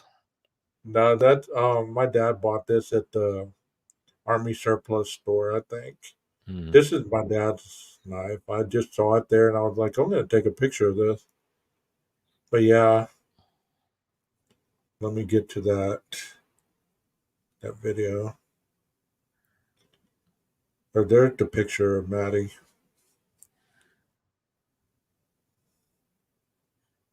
Gosh, she looked like she just lit up the room, you know? Yeah. There's some merchandise right there. Was that a hat? Yeah. Well, that's a 12 gauge hat. Got the bucket hat. Oh, what's the top look like? Oh, I see. Yeah. Got the bullet holes right there. Hmm. It's pretty cool. I got to get me one. And this is what I do for a living. Oh, you recognize that guy? Hey, there's Nanook. 12 gauge, you're going live again? Surprise, Again. surprise. Surprise, surprise.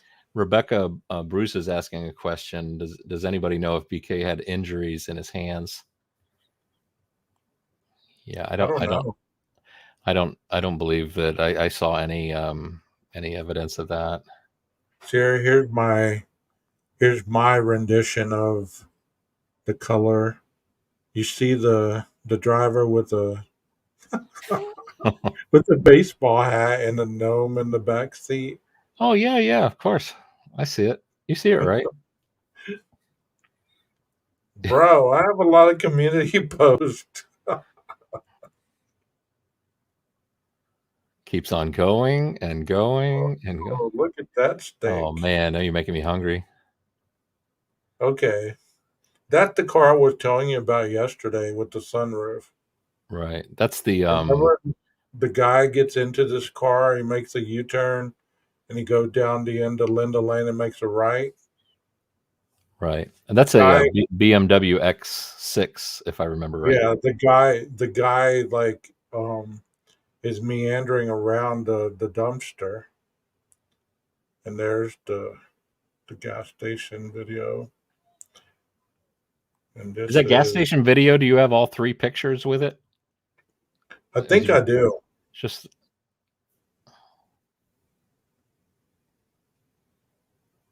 Did I pass it? And then there's this video, or not this picture. See, early on it said this was Quinn and this is Dylan, but I don't know. And this was supposed to be Jack D, which I could kind of see it. yeah, I kind of see a little bit. I But think didn't he have, the lesson to be learned is never take a picture of yourself with a ski mask on, because if there's a crime that happens and you're nearby it, you will be pulled into it.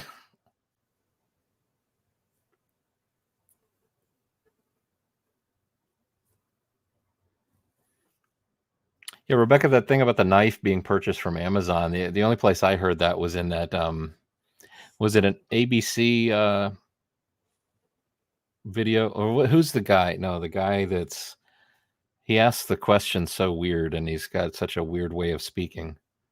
Keith Keith somebody. It was in that video. That was the first place that I had heard it, and I was actually kind of shocked to hear them actually say that. what's she asking? About the if it was true that he got his knife from Amazon. I mean, that's all speculation. I don't know. But again, it was kind of interesting to hear them actually say that in that documentary. You know, Cy Ray was, and I guess that's his wife, did a live stream today. Yeah, I saw that they were live earlier. I went in there and I asked the question. I said, what did I say? Can you explain what you meant by I reserve the right to change my mind? I said maybe this is a off limits question. Tommy Jude was in there and he commented almost like right away, he can't talk about the case. I was like, well, Wow. and then he said he can't Cy can't comment about the case. Nice try. I said, well, it was worth a try. Wow. Yeah, Tommy commented on our video last night. Oh, really? Yeah. He was talking about the Constitution and the presumption of innocence. Yep, I believe in all that. Well, I do too, but you don't get arrested and locked up because you didn't do anything wrong. Keith It Morrison. has to be, Yep. there's a reason.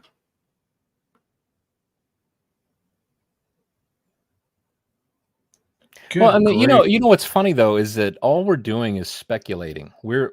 They give the public crumbs. We're on YouTube. We're talking about it. We're talking about the crumbs, trying to put the pieces together. I mean, is Tommy not doing the same kind of thing on course. his end? And look at the conclusions he's coming up to. He's coming up to some conclusions. So are we. What's wrong with that? I mean, it's just a couple pieces of the puzzle. We're saying when we put those couple pieces of the puzzle, it looks like Mount St. Helens, and maybe somebody else looks at those couple pieces of the puzzle. No, that's New York City, So Right. what's the big deal? Why is it, why is there like anger or vitriol about this kind of thing? These are the few pieces. This is what it looks like to me. How about you? Okay, that's what you see. Let's talk about it. Can we talk about it without getting angry? Well, I mean, it's almost like people are in a race to see who's gonna solve the case. Right, right. It's like who's gonna solve the case. Yeah, and my passion is for trying to figure out what happened. I think there's others that their passion is how do we get BK off? How do we help Anne get BK off? How do Yeah. we and in the process of being so infatuated with Anne and BK, for some reason we really hate Santa Claus or Bill Thompson as they call him, It's like, okay, this has gone a weird direction now. I mean, to call somebody names as an adult is kind of childish, if you ask me. And of course, the entire city of Moscow is weird and guilty and I mean, what's is the goal to just kill all of Moscow tourism? Just Right. Gosh, where the hell I is mean, I it? don't know how many people watch like the Moscow city council meetings and commission budget commission hearings.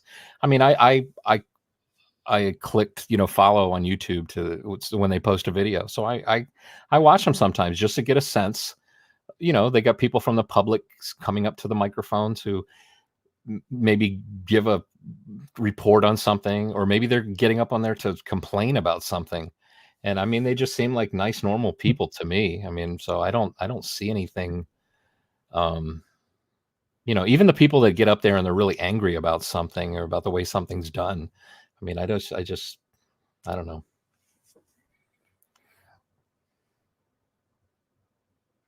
I guess I'm just really tired and I'm overlooking it. We'll have to find it another time. It'd be funny if you fell asleep while you're scrolling. It's like 12 Wonder gauge, what you this there? was. You there? Wonder what this was about. It said something about the rideshare driver. Oh, this is the. That's an interesting video too. If you want to go ride, I mean, go look at it. It's called the rideshare driver. I have some commentary on that. Hey, do you want to see, you saw the bucket thing I did? Do you want to see that checklist thing again? Yeah, that'll be I, the last thing. Then I gotta I, go. this is how it happened the other night.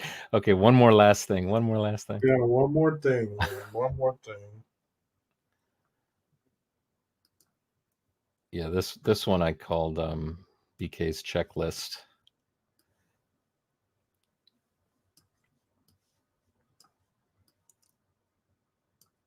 Okay, it's backstage if you want it.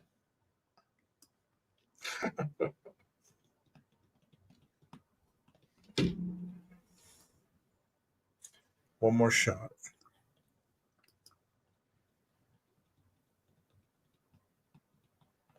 I think this was also a little bit of at the time was a little bit of a kind of a group effort, Yeah, I don't think I mess had it a up. rough graphic of it, and then I think there was one of the items somebody had added, but Honestly, Stevie, I believe, based on what your comment was just then, I believe that even if he is found guilty, all the ones that have been stammering for his innocence, they'll make excuses on, well, I was really on the fence and I never really said he was innocent. I was right. just saying that there wasn't enough evidence to convict him or that he was innocent till proven guilty. I mean, they'll backtrack and they'll find a way to keep their subs convinced that they never thought the other way. It's because a lot of these individuals that have flip flopped more than once, I've been watching them long enough to know that they had a stance in one direction and they changed their stance. So, you know, like I said earlier, I believe the good guy always wins. So I can't go against what I was raised believing. I believe eventually the good guy will win. So I'm never going to pull for the villain. I'm not that type of person, and just not rate that way. But I mean, the feelings are the passions are high in this case, and those that are, like you're saying, are being a cheerleader for him. I believe they believe what they believe, and that's the conclusions they've come to. I mean, I come to a different conclusion, but what's funny too is I think they would accuse. I think I heard it earlier today. They would accuse that maybe call me a guilter, don't watch certain programs that they watch that inform them. And then I think to myself, it's like, how many times have I been in their chats and they say, hey, Jeff, Jeff does great work. And it's like, I wonder if they're going to show any of it. Nope. It's like, so they're also not watching certain things that I think help answer questions. Of I course think, not, because the PCA is garbage. right. I think I heard today from someone that all my video work was garbage too. And I thought, wow, that's interesting. That's good to hear. Thank you. So you're familiar with it. So you've seen my work. Okay, great. Thanks for the semi-compliment. You're not their cup of tea, right? Yep, not their cup of tea. Jeff hates. Yeah, I mean, I agree with innocent until proven guilty. I mean, I believe in the laws of the land, but to cheer for a quadruple murder suspect is just a whole other level of nastiness. It's like a groupie mentality. You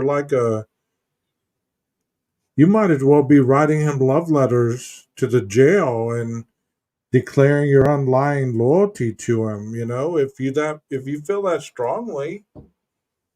But they would say the opposite of us, right? That it's an awful thing to say he's guilty. He's not, he should be, because I think the thing is like oftentimes the word presumed is left out when they say that.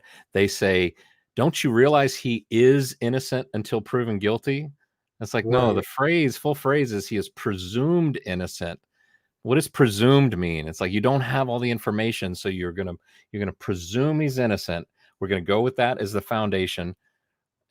The presumption it's the presumption of innocence. Well, another thing that they don't really look at is what made the judge not give him bail.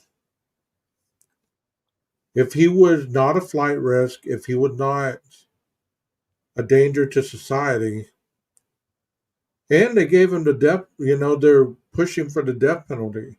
Right. So these things are some serious things. It's not like they do that to everybody. The guy that I just went and watched the other day, they didn't push for the death penalty, and he killed 2 people, and it was capital murder. Mm-hmm. And they could have pushed for the death penalty, but they didn't. They pushed for life without parole. And why didn't they push for that with Brian? Why didn't they just say, okay, we're going to push for life without parole? Or we're just going to try the case and then we'll do the sentencing afterwards. But no, they're going with the death penalty. They swung for the fence. So that means that, either they got something that nobody knows about or is seen, and it's going to concrete the jury to decide that he is guilty, and they're going to be able to push for that. But then, even if he is given the death penalty, many people believe, like I've had people tell me, don't you feel bad to condemn a man to the firing squad? I'm like, bro, you think that if he's guilty that day, they're instantly just going to put him in the back of the courthouse and shoot him in the lawn? I mean, is that how you think the law works? He has like so many appeals before his case is, exhausted. That's the luxury of our justice system. It works for us just as well as it works against us. We have the luxury to be exonerated later on, even if we're found guilty the first time around, and that's a lovely thing in my eyes. I don't know about you, Jeff. Right. Yeah. No, I think I've often said that, like, you know, the presumption of innocence, presumed innocent until proven guilty. I mean, it makes me think, maybe it's because I'm a dog owner. Um, I can presume my neighbor's dog won't bite me, but if I start doing a little investigation, I'm going to come to a conclusion that I don't think I'm going to pet that dog. So, yes, I presume the dog won't bite me, and I'm going to carry myself as if that dog's not going to bite me. But the evidence, I'm sorry, seems to be pointing towards the likelihood. So, and same kind of thing. It's like that's all we're doing. We're speculating about this case with what little crumbs that, you know, we have crumbs. The law enforcement, even Anne, has a lot more than we do. I wouldn't be surprised if Anne knows, like, this does not look good for you, Brian. But what is she going to do? Is she going to say that? No, of course not.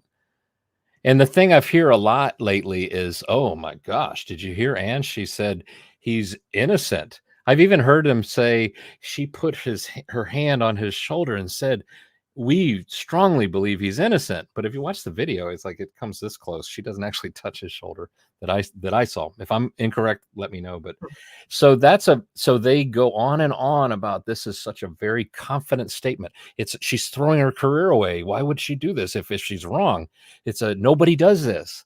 But in the George Zimmerman trial, George Zimmerman's lawyer said there should be a third category. There's guilty, not guilty, and completely innocent. That's my client. It should be that third category. So, I mean, it's not like she's the only one who's ever said that her client is innocent. But you want to see this little video? I think I sent you this. This is Chief Fry, just to show the opposite sides of this case. So you've got Anne is very confident, is saying he's innocent. My client is innocent. You remember what Chief Fry said when asked about the car? What did he say? Like, I've got the video clip for you backstage. Hold on a second. I promise it won't be something like that's going to be like, Jeff, what the heck do you play that for? No, I was looking something up that I saw the other day. We'll look at it. Hold on a second.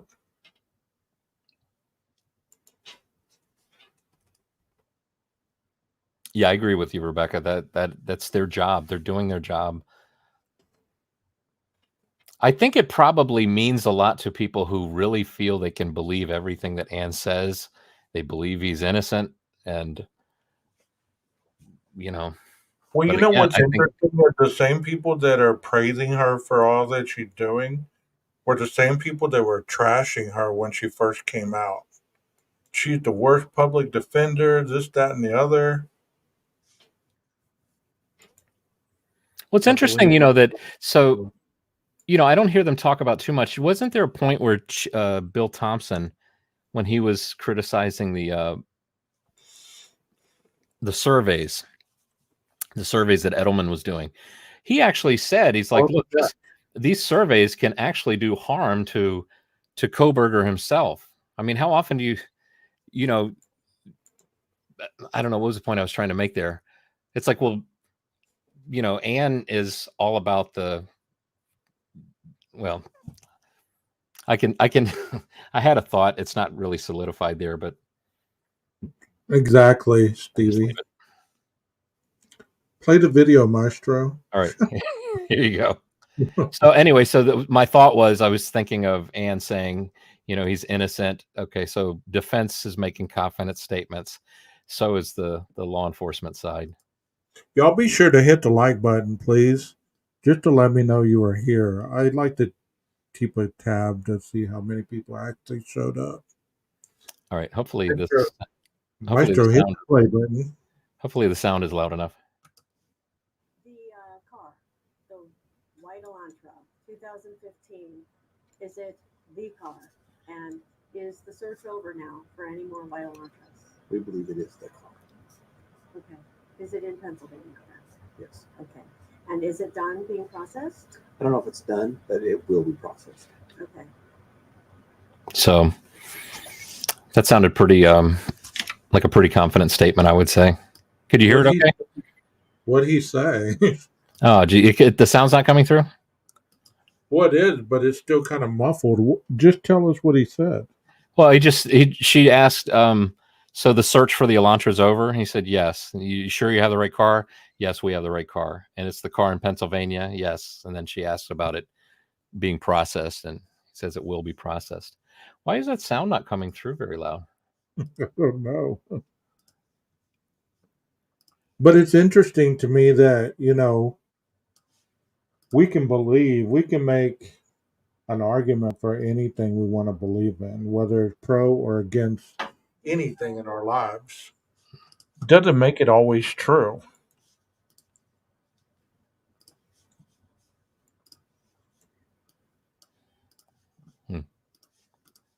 What do you think, Jeff? Well, I'm sorry. I was trying to figure out the sound issue. And would you ask something about making it always true? Well, we can make an argument for anything To be true or false based on our perception of the reality. It is illegal for her to say he's innocent if she knows for a fact that he isn't. That is perjury. Yes, I can't remember the exact name. U.S. Rules of Law Professionals or something. A lawyer is never supposed to proclaim their client's innocence or guilt. Innocent until proven guilty relates to the judiciary and those who may affect the outcome. He has a right to a fair trial, just like the First Amendment right to have an opinion on the case. And he also has the Fifth Amendment right, which he has the right to remain silent. He doesn't have to say a darn thing throughout this whole trial. Right. Nothing. He could just listen to what the prosecution says and doesn't even have to defend it. She doesn't. So they could just sit there the whole time and listen to what the prosecution has and not defend it. But why wouldn't you? Then you're like, okay, well, he is guilty. They ain't saying nothing about it. Yeah, I mean, my reaction to when she's saying they believe he's innocent, part of me feels like saying, well, duh, that's what I would expect, so I don't see it as anything is really earth shattering. I mean, you could, say it now, prove it, or at least defend against, what they've got, against your client. I believe that they know that this is being videoed or zoomed out to the world, and they're playing for the cameras. A lot of it's playing for the cameras. You get what I'm saying? It's almost Yeah, like this is 15 minutes of fame, so here you go, play for the cameras. Yeah, she's trying so hard to get a change of venue based on it's in the media very often. It's getting around. A lot of people are seeing this. Although it's funny. I mean, okay, now I think I asked Twizzle. I was trying to get an answer from Twizzle. He's right there in the area. It's like opportunity to find out, like get a sense of the people, like talk to them. Actually, what's his name? Kane B. Now Kane's in Florida, but Kane was on his bike. What was last night? Riding around, went to an Arby's, talked to a woman, I think he asked a couple people, "Are you familiar with the Idaho murder case?" And why not, Twizzle? Why don't you do that out in the area near where it happened? Get a sense. I mean, I don't know if he would tell us, because if you got a sense, it's like, wow, not many people are really up on this or thinking about it that much. But it would be interesting to. But anyway, back to what you were saying about Ann Taylor, is it possible, being aware that the cameras are on, that if you give the news media something that they're going to want to report on, the more it's reported on, the more it's in on TVs and on these mainstream media programs. Therefore, now you can justify and try and have more reason to justify change of venue. Heck, I think Bill Thompson was concerned that the survey questions were going to educate people on the case that might not have known anything about the case until the survey hit them. It's like, way to go. I mean, I don't know, like when a trial starts, and I know they go through a process of picking the jury, and they're trying to determine, can this jury member make a decision on this case that's unbiased, not considering what they know already, what they've heard. But I think it seems to me like the best candidate is somebody's like, I don't know anything about this case. I've never heard anything about it. That would be the best jury member for either side. So do you really want to just call 400 people and give them a little bit of nuggets of information about the case? 400 people, if each person just talks to one person about the phone call, there's 800 people. If you talk to 3, just do the math. And before you know it, I can not partially, I can understand Bill Thompson's concern that these phone calls and this survey is going to educate the public, the potential Of course, jurors. it's going to contaminate the jury pool. Yeah. Defense wanted the gag order to begin with. Now they're trying to get around it in the hearings and filings to sway public opinion to BK sides. Some people are falling for it, of course. I don't know why they just don't make a motion to lift the gag order and go as it, Hey, Bullets and Bling, thank you for being here. Thank all of you that have managed to stay 3 hours and 50 minutes, either in the chat or behind the scenes. Thank you so much. Jeff and I get to talking, man. We can just talk all day. Come here. Come say hi. I was like, hi. that's not a dog. What that furry thing's name? Oh, I thought you were going to say, what is it? It's a cat. You've never seen a cat.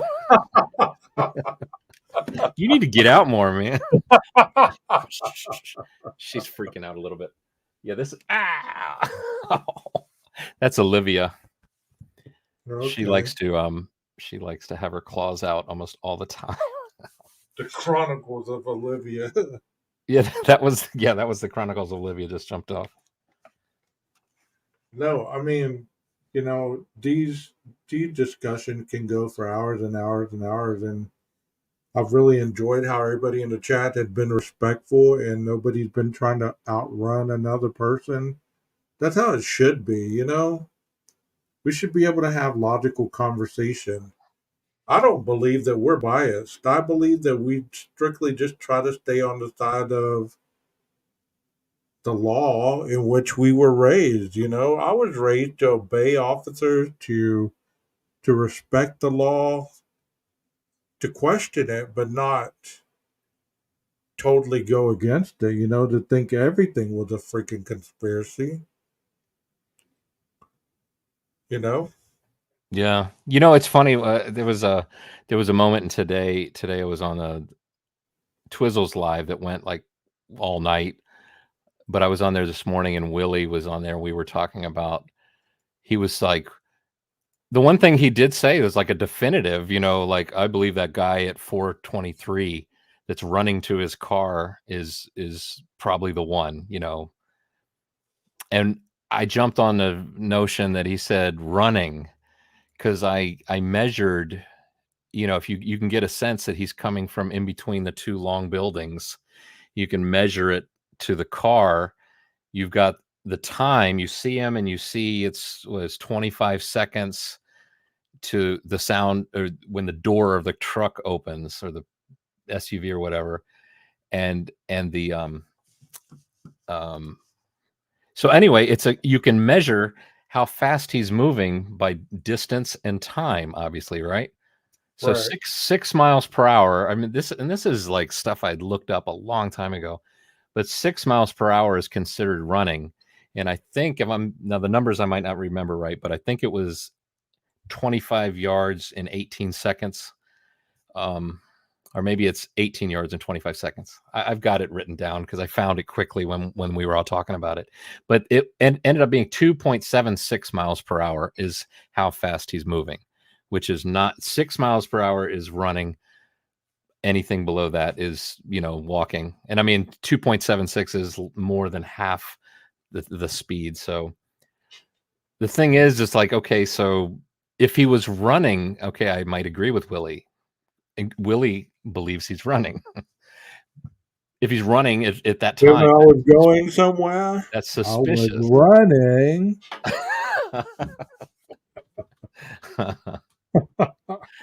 Forrest Gump. Go ahead. I'm sorry. I couldn't. No, but the notion being that if he's walking, The thing is, that's the thing. They love to just take one little element of it and they don't want to talk about anything else but it's all the everything other stuff that helps you piece it together. Because it's got not just one piece has to fit, multiple pieces have to fit. It's like taking a still picture and seeing there, they people pause on that frame. It looks like a guy right there.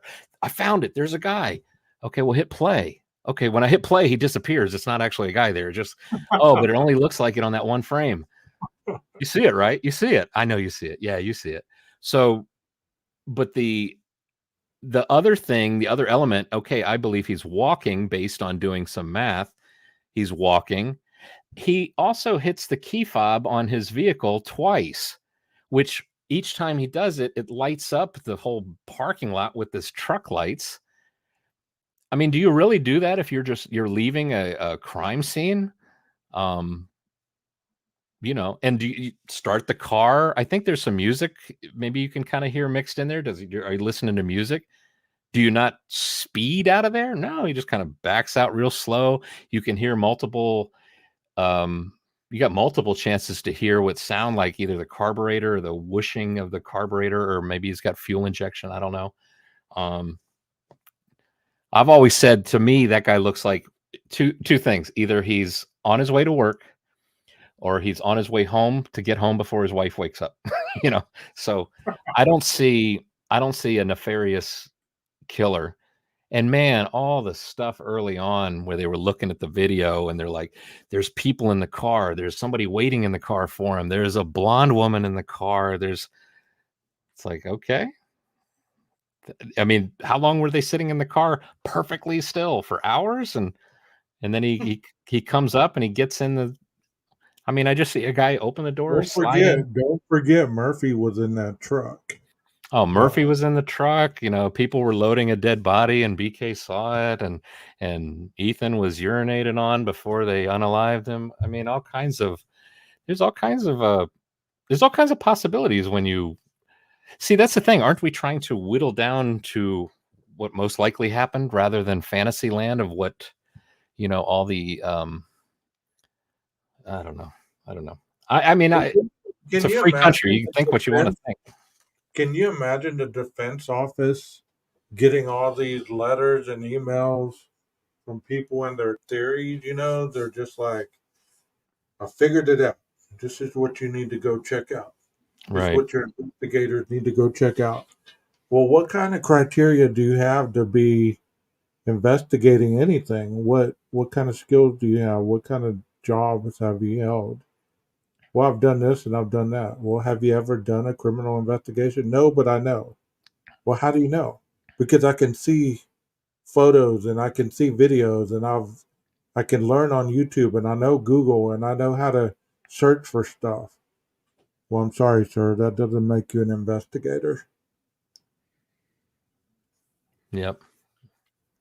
Also, too, just think of the experience that they get taking all those phone calls, interacting with all those people that have something to say. And, I imagine eventually, like if people keep coming in and say, we just saw a white car. We saw a white car. I saw a white car, and then one guy comes in, there's this red car, but he's the only one who calls in and says that, it's like I'm sure they start to see a pattern. They start to see, they can probably get a sense of, okay, this could be something. This is most likely nothing. Well, how many tips were sent in after you showed your camera video? Now I know it wasn't really a white car. It was a green car with the night camera that changed it into white. How far is 100 feet? Because I found it interesting that I had asked Kane, the landlord of 1330, a question in an email. Go ahead and ask. 100 feet? Yeah. So, well, anyway, I sent an email to Kane and I said, I'm assuming you had the 1330 Linda Lane camera had the infrared turned on, because I've got just about the same camera. And he said he believed it was. And he sent me a link to the Reolink website that breaks down for each model camera the distance that the infrared light will travel to its subject that it's hitting to assist with being able to see it. And with that camera, the infrared light throw is 100 feet. So I'm not good with distance. It was Well, 50 feet from the light bulb camera to Xana's room, right? right. Okay. Well, so maybe then from the distance from the camera to the white Elantra or the Elantra, I don't want to say it's white because we're not sure, but we can be sure, I think at least at 405, that it's an Elantra, unless somehow it morphed the shape of its side window into a you hit a button and it said the BMW window shape all of a sudden transformed into the shape of the Elantra side window.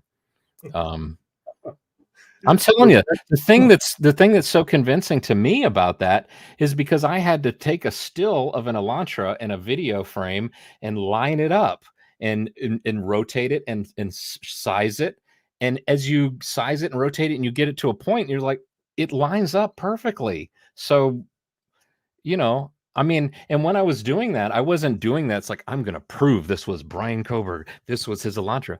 No, I'm also trying to debunk it. If it debunks it and says this isn't an Elantra, that's fine too. That's the info that I'm looking for. That's what I'm going to That's what I say. was showing earlier with the tire tracks.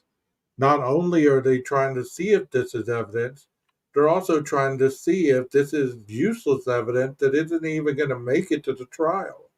Why would you be putting stuff in there that you know it's going to be suppressed? Here's a question. It says, so I personally do not believe all the things people can hear on Linda Lane. It's coming from the 1122 King Road residents. Everyone's thoughts on this, please. Do you want to hear the thoughts of the guy who owns that camera? One more. I think I'd rather read it to you than just remember what he said. Oh, come on. Just because you don't see the secret messages hidden in the reflection that tells the real truth doesn't mean that it doesn't exist. It obviously proves that you're just stupid. I guess so. I don't see the messages in the reflection. I'm sorry, I don't. The thing is, I did finally take a real close look at those reflections in the back of those RAV4s, and you can see in the reflections the infrared lights on the cameras. So that lets you know that in the back of those cars, all you're seeing is the wall and the window of the laundry room that's just like what, 2-3 feet from the back of the car. I mean, that's all you're seeing. Let me ask you a question though. If it's all about continuing coverage, right? So I'm gonna say, okay, well, I need to put something out on Monday that I can talk about all week, at least 2 or 3 times, and then next week I can piggyback off that and have some kind of other that I'm gonna continue to talk about because that's how shows are made, right? Mm-hmm. You continue to backtrack on the last episode. So it's easier to just, and then get other people that think just like you, and then start bringing them on panel and then showing their stuff. And then, you just continue adding to the narrative because I've heard other people taking videos and using their cell phone and zooming in and claiming that you see this. Mm-hmm. And then getting mad because you think somebody stole your idea. Right. Yeah, I think you got a good point. It is because what are we called? Content creators. So right. when you're a content creator, if I was a bread creator and I sold bread every day, I would be making new bread. So we're making content. Yeah, and then when you get upset that it looks stuff, gosh, I got accused of my grub truck video that I did, that I stole it directly from somebody. It's the most ridiculous thing, considering that their video was such low quality. How did I steal a low quality video and have it turn up to be a high quality video that even Harsh would like feature on his show? And just you know, this video for Jeff H. He says almost like it's cinematic. It's almost cinematic. The quality is nothing I've seen before. Now, Jeff H. I got emails from a lot of people about Jeff H. And he's not everyone's cup of tea. So you want to hear what Kane I don't know proper way to. Then I'm going to bed, guys. This is the last thing. I'm going to call Kathy here in a minute. I'm going to text her. Yeah. Come get your husband. Yes, come get your husband. I Tell him can't to get shut up. I can't get him off of YouTube. Come get him. So I had asked Kane some questions about the Linda Lane audio. I had said, like, is there any chance? Wait, let's see. I was asking him if he had any. Well, my question's unimportant. You can kind of get the sense of my question in his answer. So he says, you are correct that there is no way that camera mic would be able to pick up any sound from King. I mean, there are large brick buildings, trees, concrete retaining walls, etc. in the path, not to mention all the other background noise present in a college town at night.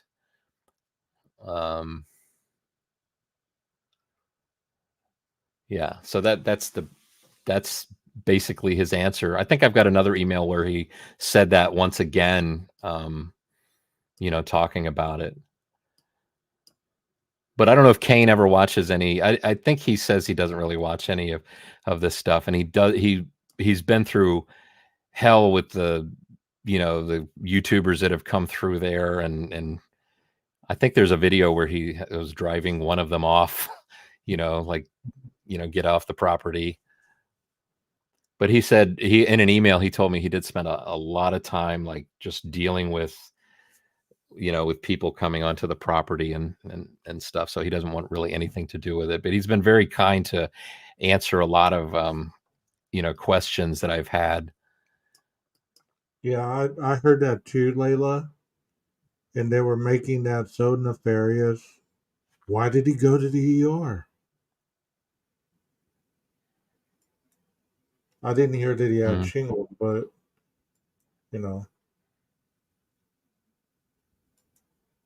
we'll talk about some other stuff like this. Here we go. We're setting up for the cliffhanger for next week, okay?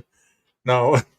I'm setting you up for the rest of the week. So one day when I'm talking about Idaho 4, you come back.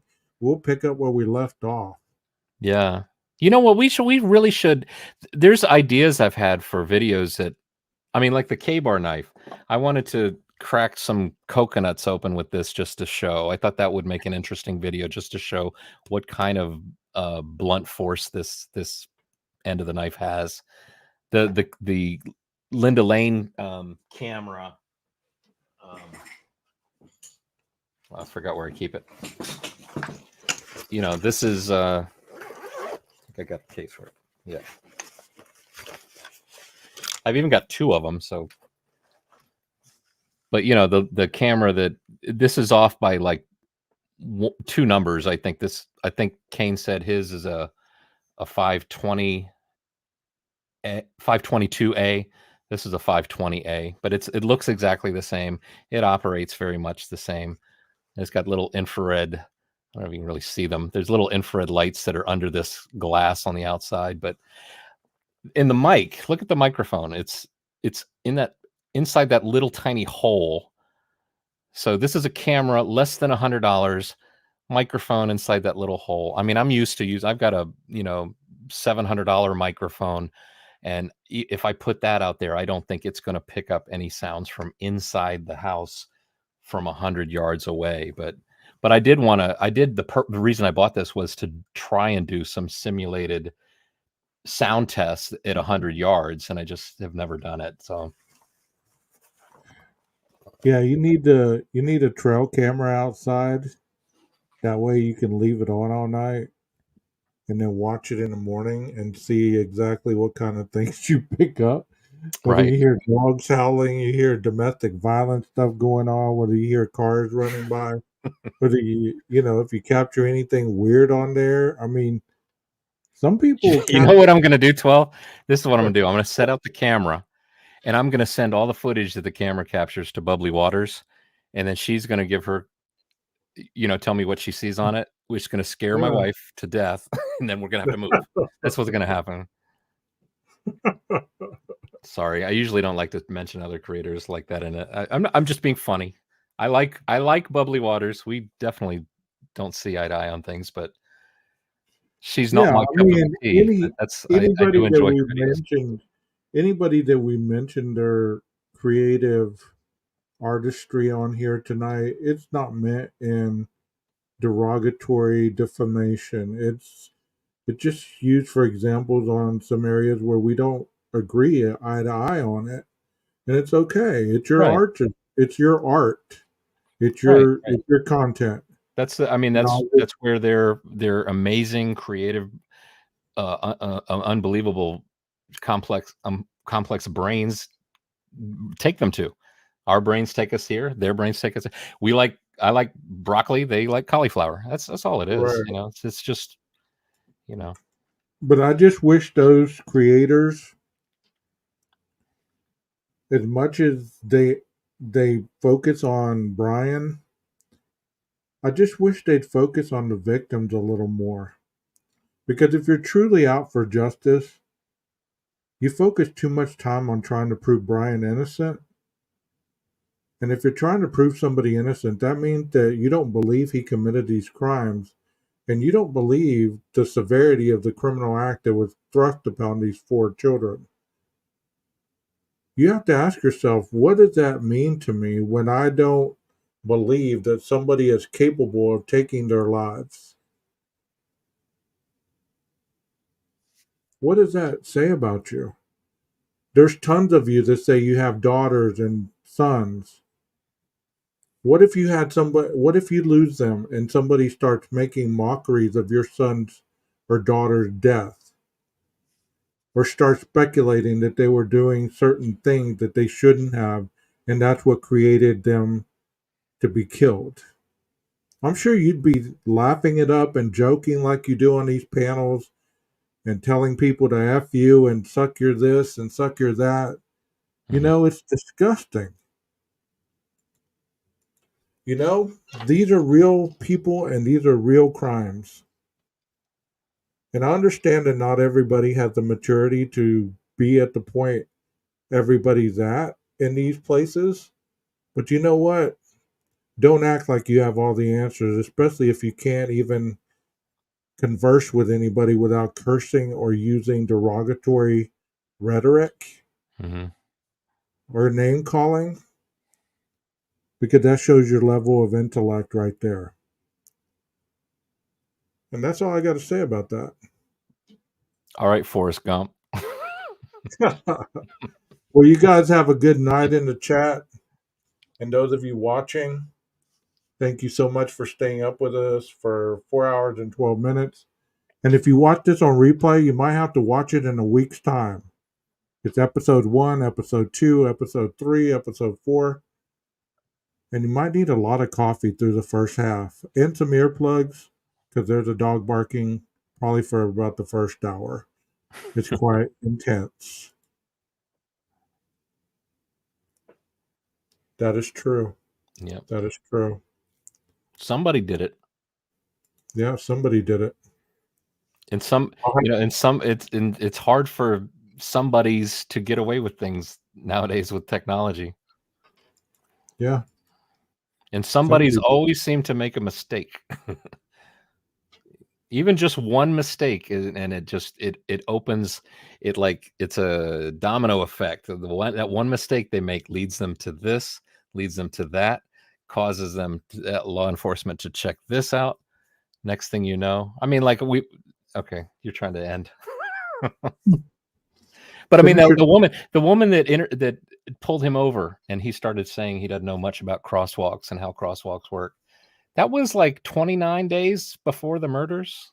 It wasn't quite a month, I think, or maybe it was exactly a month before the murders. Do you think that there's no chance that she didn't remember her interaction with him? I mean, she might have remembered that he drove an Elantra because the dispatcher accidentally said Sonata, And she said, no, corrected her. No, it should be Elantra. And the dispatcher said, oh, my bad. Yeah, it's Elantra. That little interaction right there it's a month. It's a white Elantra. They're looking for, I mean, it seems to me like every officer in that area would have heard about a quadruple murder that happened just right over there. And they'd be thinking, okay, what do I remember? What might I have seen that could be connected? Be on the lookout for a white Elantra. Interesting. I remember an Elantra I pulled over and we talked about the crosswalk, and Yeah.